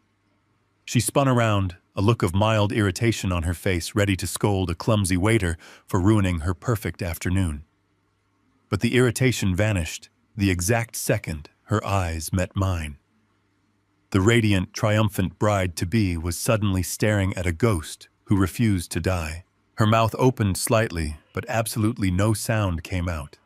The champagne glass in her own hand began to tremble so violently that the golden liquid spilled over the rim and stained her perfectly manicured fingers. She looked at my tailored charcoal suit and my clean-shaven face, realizing in one terrifying heartbeat that the sick, fragile old man had been a complete fabrication. Dr. Gavin Pierce heard the silence spreading and turned away from his wealthy medical colleagues. The arrogant, confident smile melted off his face, leaving behind a mask of absolute paralyzing confusion. He looked at Valerie, then looked back at me, trying desperately to understand how the dying old man he had prescribed a lethal dose of medication to was currently standing 50 feet away, looking healthier and more dangerous than ever before. He instinctively took a step back, bumping into the marble bar, as his medical expertise warred with the impossible reality standing in front of him. The ripple effect of my arrival moved through the crowd with breathtaking speed. The guests closest to the shattering glass stopped talking, turning their heads in unison to see what had caused the disruption. Then the next circle of people fell silent, and the next. It was like watching a massive wave of freezing cold water wash over the entire terrace, freezing everyone in place. The professional jazz band playing on the raised wooden stage noticed the sudden heavy tension rolling across their audience. The saxophone player slowly lowered his brass instrument. The pianist stopped, his hands hovering uncertainly over the black and white keys. Finally, the upright bass player plucked one last deep, lingering note before the music died completely. The silence that fell over the grand terrace was absolute and deafening. You could hear the gentle breeze rustling the leaves of the oak trees and nothing else. 100 wealthy elite socialites were now standing perfectly still, staring in dead silence at the uninvited guest. These were people who had undoubtedly been fed a tragic, sympathetic story about my rapidly declining health and my impending demise. They were looking at the man who was supposed to be bedridden and dying, currently standing tall, immaculate, and radiating pure, unadulterated menace in the very center of an engagement party funded entirely by his stolen money. I stood my ground, letting the heavy, suffocating silence wrap around the terrace. I watched the absolute terror settle deep into the eyes of my betrayers, knowing that the trap I had meticulously built for them was now officially sprung, and there was absolutely no escape. I did not break the suffocating silence with a shout or a dramatic outburst. I walked with steady, measured steps directly toward the raised wooden stage where the jazz band stood completely frozen.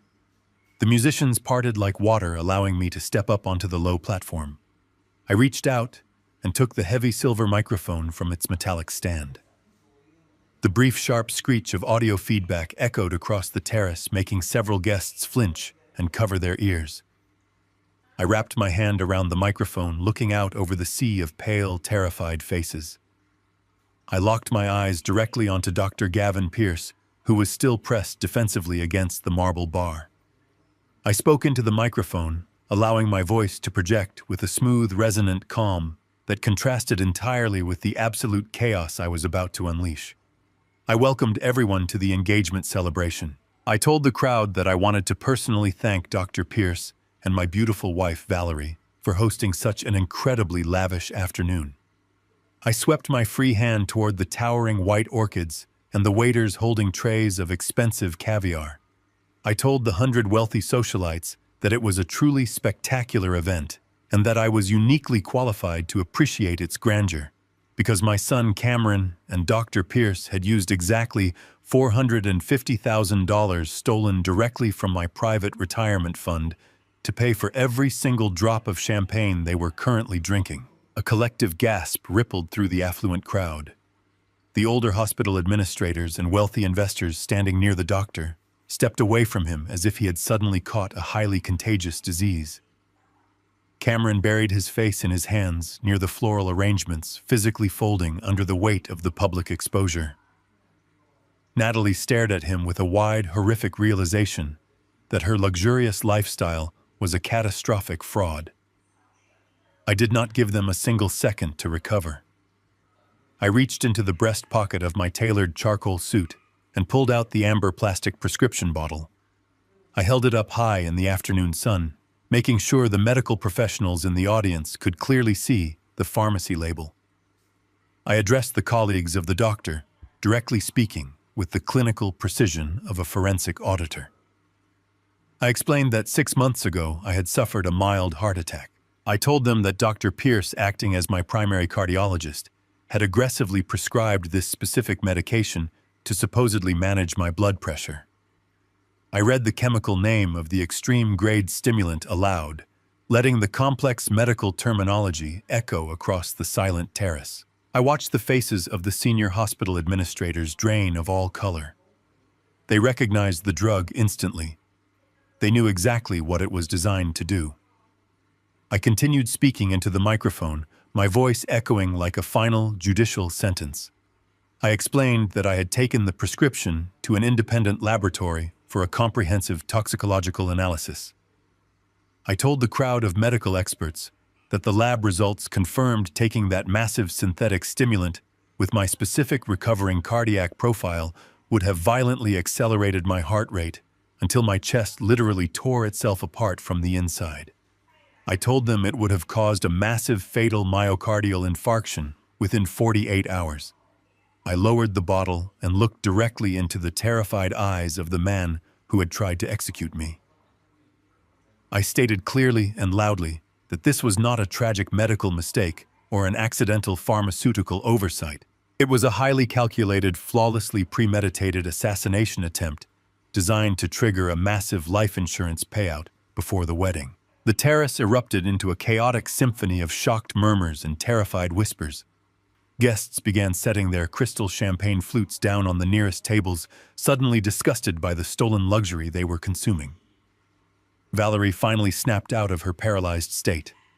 The immaculate mask of the blushing bride to be completely disintegrated, leaving behind a desperate, hysterical woman watching her entire fraudulent empire burn to ashes. She lunged forward, her bright red dress flashing in the sunlight, rushing the wooden stage with her hands outstretched. She screamed at the top of her lungs that I was completely insane. She shrieked to her wealthy friends that the heavy heart medication had completely destroyed my mind and that I was suffering from severe paranoid delusions. She reached out desperately, trying to claw the silver microphone away from my hand to silence the broadcast of her crimes. I did not back away. I simply shifted my weight, avoiding her frantic grasp, and looked down at her flushed, panicked face. I lowered the microphone just enough to speak directly to her, but kept my voice projected over the audio system, so every single person on the terrace could hear the final nail being driven into her coffin. I told her she did not need to worry about my mental state anymore. I informed her that she should probably be far more concerned about the federal wire fraud injunction that my ruthless legal team had filed against her fraudulent shell company yesterday morning. I watched her eyes widen in absolute disbelief as I calmly explained that the Central Banking Authority had immediately frozen every single corporate and personal account associated with V&P Holdings. I told her that the stolen $450,000 was locked in a digital federal vault and that she and her lover were currently completely and utterly broke. Standing near the edge of the patio, the general manager of the exclusive country club had been listening intently to every word echoing over the audio system. When I mentioned the frozen federal bank accounts and the total absence of any available funds, his professional hospitality demeanor vanished instantly. He knew the massive upfront deposit for this extravagant party was scheduled to clear through those exact corporate accounts by the end of the business day. He immediately reached for the radio clipped to his belt and signaled his private security team. The response was swift and merciless. Waiters abruptly stopped serving the expensive appetizers, retreating toward the kitchen doors. The bartenders began closing the liquor cabinets and locking the premium alcohol away. The realization hit Valerie like a physical blow to the stomach. She looked around the terrace, watching the stern security guards moving quickly to block the main exit doors, preventing anyone from fleeing without settling the massive pending invoice.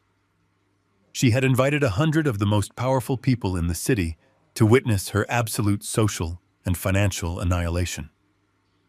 Total, suffocating panic finally set in. Her breathing became shallow and erratic as she spun around looking for Dr. Pierce to save her. But the doctor was trapped against the marble bar, surrounded by disgusted colleagues who were already pulling out their cellular phones to distance themselves from his impending medical board scandal. Cameron was sobbing quietly near the orchids, abandoned by his wife, who had already marched toward the exit to save her own reputation. I looked out at the ruins of their social standing. The pristine white table linens and the delicate floral centerpieces now looked like the tragic remnants of a sunken ship. The afternoon breeze carried the scent of their desperation, mingling with the expensive perfume Valerie wore. They had constructed a magnificent palace of deception, and I had just detonated the main pillars, leaving them completely buried under the rubble. The beautiful, flawless engagement celebration had transformed into a glorious, inescapable prison of their own making. I stood on the wooden stage holding the microphone, watching the structural collapse of their lives with absolute, perfect satisfaction. The heavy silence that had fallen over the terrace was suddenly shattered. A low, distant wail pierced the warm afternoon air. The sound grew louder, multiplying into a chorus of high-pitched sirens echoing up the long, winding driveway of the exclusive country club. Through the massive floor-to-ceiling glass windows lining the main clubhouse, the wealthy guests could see the reflection of bright flashing lights. Brilliant pulses of red and blue painted the walls violently, interrupting the elegant pastel ambiance of the engagement party. Panic rippled through the crowd of socialites as heavy tactical vehicles skidded to a halt on the pristine gravel path just outside the main doors. The heavy glass doors swung open with aggressive force. A coordinated team of local police officers and federal agents from the Drug Enforcement Administration poured onto the outdoor patio. They wore dark tactical vests and windbreakers with bold yellow lettering that contrasted sharply against the delicate white table linens and the imported floral arrangements. The sheer physical presence of the armed federal agents completely suffocated whatever remaining arrogance the crowd possessed. Wealth and social standing offered absolutely no protection against the federal warrants coming through those doors. I stood quietly on the wooden stage, placing the silver microphone back onto its stand, watching the glorious mechanical precision of the raid I had orchestrated unfold right in front of me. The lead federal agent walked with absolute authority straight toward the outdoor marble bar. The wealthy hospital administrators and investors who had been drinking with Dr. Gavin Pierce scattered, instantly treating the cardiologist like a radioactive hazard. Pierce was left standing completely alone, trembling uncontrollably against the polished stone counter. The arrogant, confident medical professional had completely evaporated, leaving behind a terrified, pathetic criminal. The lead agent did not lower his voice. He spoke with a booming, authoritative tone that carried across the terrified crowd. He addressed Pierce by his full name, stating that he was under federal arrest. The agent firmly grabbed the wrists of the doctor, pulling his arms behind his back. The sharp, metallic clicking of heavy steel handcuffs locking into place echoed across the patio. It was a beautiful, mechanical sound. The agent loudly read the list of charges: attempted homicide, federal prescription fraud, the illegal procurement and distribution of severe controlled substances. Pierce opened his mouth to defend himself, to claim it was a massive misunderstanding, but his voice completely failed him. His knees buckled under the crushing weight of reality, and two younger agents had to physically support him by his arms to keep him from collapsing onto the stone tiles. The brilliant medical pioneer was violently dragged away from his own lavish engagement celebration, stripped of his freedom and his dignity in front of every single one of his professional peers. While Pierce was being hauled away toward the flashing lights, a second team of local police officers marched directly toward the towering white orchids. Cameron was still cowering near the floral display, sobbing quietly into his hands. His wife had completely vanished, leaving him to face the consequences of his extreme greed entirely alone. The officers flanked my son, grabbing him by the shoulders and pulling him to his feet. They did not show any mercy for his tears. The arresting officer informed Cameron that he was being taken into federal custody. The charges were listed with brutal clarity: federal wire fraud, corporate embezzlement, conspiracy to commit murder. I watched the officers lock the steel cuffs around the wrists of my own son. A small, dark part of my paternal soul felt a brief, sharp ache. This was the boy I had raised, the child I had protected and provided for. But the cold, rational engineer inside me quickly reinforced the emotional barrier. This was not my child. This was a ruthless parasite who had calculated the timeline of my failing heart to secure a business bailout. Cameron looked up through his tears, searching the crowd until his eyes locked onto mine.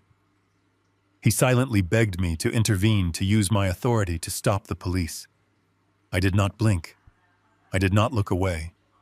I simply stared back at him with the cold, dead eyes of a man who had already attended his own funeral. The officers marched him across the patio, leading him out through the heavy glass doors to join the lover of his mother in the back of the waiting police cruisers. The terrace was rapidly emptying as the wealthy guests frantically rushed toward the side exits, desperate to avoid being associated with a massive federal crime scene. In the very center of the ruined celebration stood Valerie. The vibrant red dress she wore, the exact same dress from the photograph on the desk of the doctor, now looked like a glaring beacon of failure. She was completely isolated, surrounded by shattered glass and abandoned crystal champagne flutes. The powerful, affluent woman who had spent months plotting my demise was completely broken. She slowly walked toward the wooden stage, her designer heels dragging across the stone tiles. She looked up at me, her makeup running down her face in dark, messy streaks.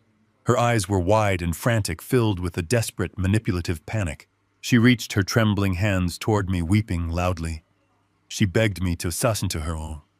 She pleaded that the entire situation was a massive, terrible mistake. She swore she never truly wanted to hurt me, claiming she had just been terribly confused and manipulated by the doctor. She tried to invoke the 35 years of our marriage, desperately attempting to pull at the heartstrings of a man she believed was still weak and deeply in love with her. She cried that we could forgive each other, that we could go back to our quiet suburban home and rebuild our beautiful life together. I stepped down from the wooden stage and walked slowly until I was standing just a few inches away from her. I looked down at the woman who had poured a glass of ice water and patiently waited for my heart to tear itself apart over a steak dinner. I did not feel anger. I did not feel sorrow.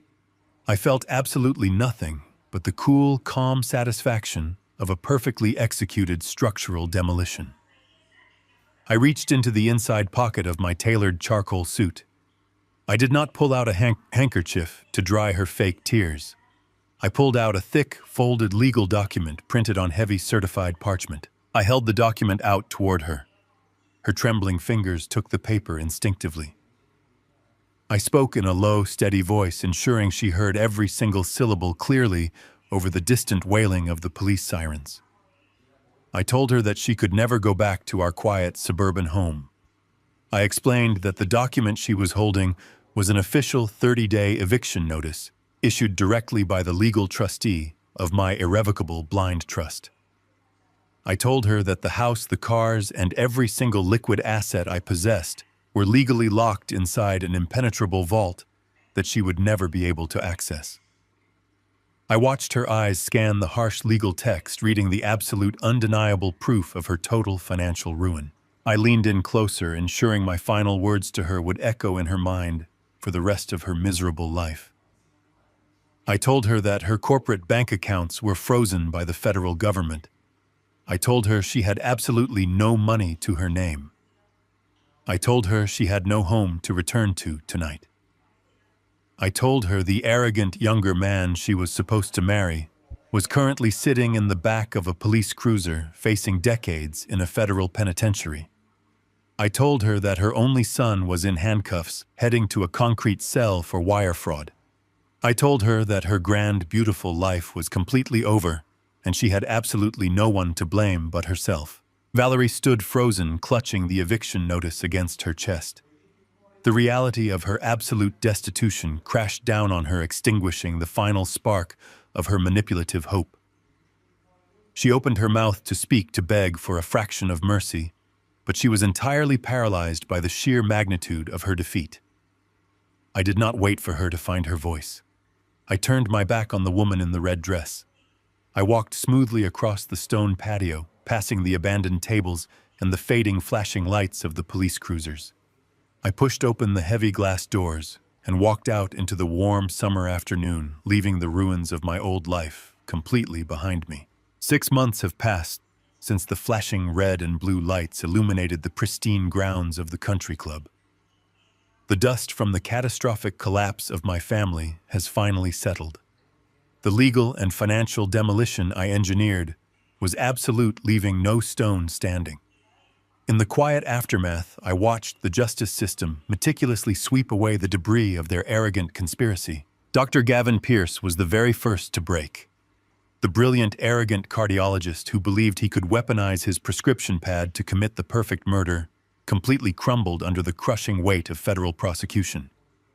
When the investigators presented him with the undeniable audio recordings and the independent toxicological reports, his expensive defense attorneys advised him to surrender. He was terrified of facing a full jury trial for premeditated attempted murder, which would have resulted in a life sentence. Instead, he took a federal plea deal.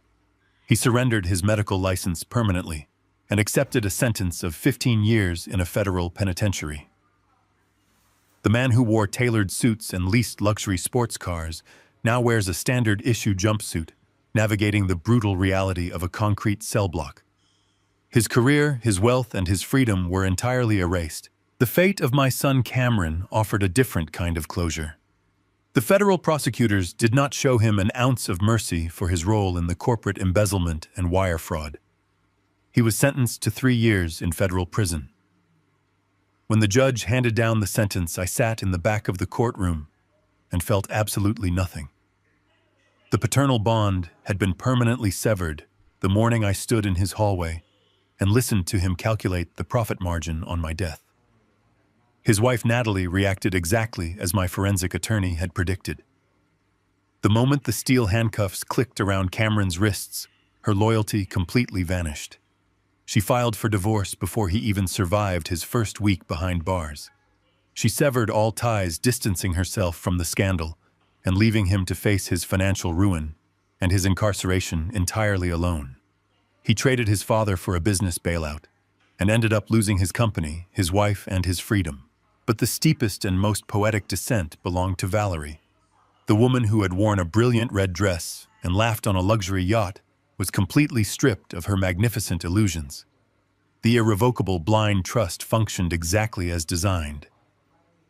The 30-day eviction notice was enforced by local authorities, forcefully removing her from the sprawling suburban home she believed she was going to inherit. With her fraudulent shell company frozen and her younger lover locked away in a federal prison, Valerie was left with absolutely nothing. Today, she is living in a cramped, humid studio apartment on the industrial side of the city. To pay her meager rent and survive, she was forced to take a minimum-wage retail job. The soft, perfectly manicured hands that had tried to feed me poison now spend 8 hours a day folding clothes and scanning barcodes under harsh fluorescent lights. She stands on her feet all day catering to rude customers trapped in a miserable life of her own making. Every single morning she wakes up in a tiny room and remembers the fortune she threw away simply because she could not wait for a natural end. I am far away from the wreckage of their lives. I am currently sitting at a small wrought iron table on an outdoor patio in Florence, Italy. The afternoon sun washes over the ancient cobblestone streets, warming the cool autumn air. The rich, dark aroma of freshly brewed espresso mingles with the scent of baked bread from the cafe next door. The oppressive, suffocating atmosphere of my old suburban house feels like a distant, faded nightmare. I take a slow, deep breath, filling my lungs completely. My chest does not ache. My heart does not flutter or skip a beat. In fact, my most recent medical evaluation by an honest, highly recommended specialist confirmed that my cardiovascular system is perfectly healthy. My recovery from the mild heart attack is complete. It turns out that the greatest strain on my heart was not blocked arteries or advanced age. The true deadly stress was living in a house saturated with deceit, sharing a bed with a predator, and carrying the toxic weight of a fundamentally broken family. Once those poisonous elements were completely surgically removed from my life, my body naturally began to heal. I feel vibrant. I feel sharp. I am 62 years old, but the energy coursing through my veins makes me feel decades younger. I reach across the small table and open my secure laptop. I am currently reviewing a set of complex architectural blueprints for a highly lucrative private consulting project. An international development firm hired me to oversee the structural reinforcement of a historic European villa. I trace the load-bearing walls and the support beams on the digital screen, feeling the familiar, comforting rhythm of my profession. Building something strong and enduring is a beautiful process, especially after spending the last 6 months orchestrating a demolition. I switch browser tabs and log into my private banking portal. The screen loads instantly. I look at the numbers reflecting across the dashboard, and a profound, peaceful satisfaction settles deep into my bones. The Central Banking Authority concluded their federal fraud investigation exactly 2 months ago. The $450,000 that Valerie and Cameron had systematically stolen was fully recovered from the frozen accounts and returned entirely to my portfolio. My wealth is completely secure, locked safely inside the blind trust managed by Owen Carter.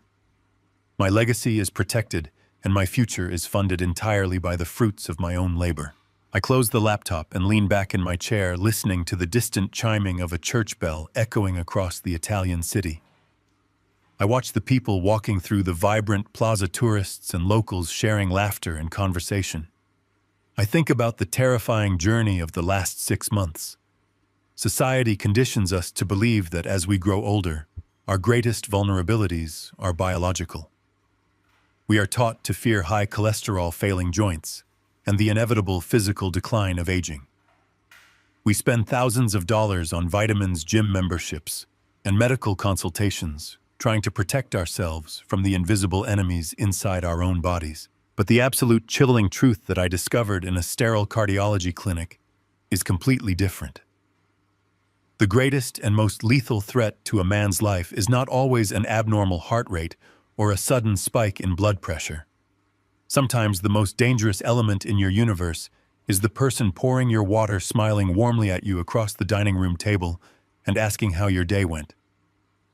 Betrayal is a silent cancer that hides behind domestic routines and familiar faces. It is an insidious disease that preys on unconditional trust and blind loyalty. I pick up my porcelain cup and take a slow sip of the rich, dark espresso, tasting the bitter and sweet notes perfectly balanced. I survived the ultimate structural failure because I refused to ignore the tiny microscopic cracks in the foundation. I survived because I chose to look the horrifying truth directly in the eye without blinking.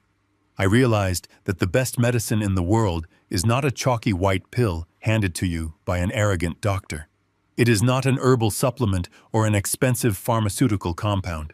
The ultimate cure, the only thing that can truly save your life when you are surrounded by monsters, is the absolute ruthless and unapologetic application of the truth.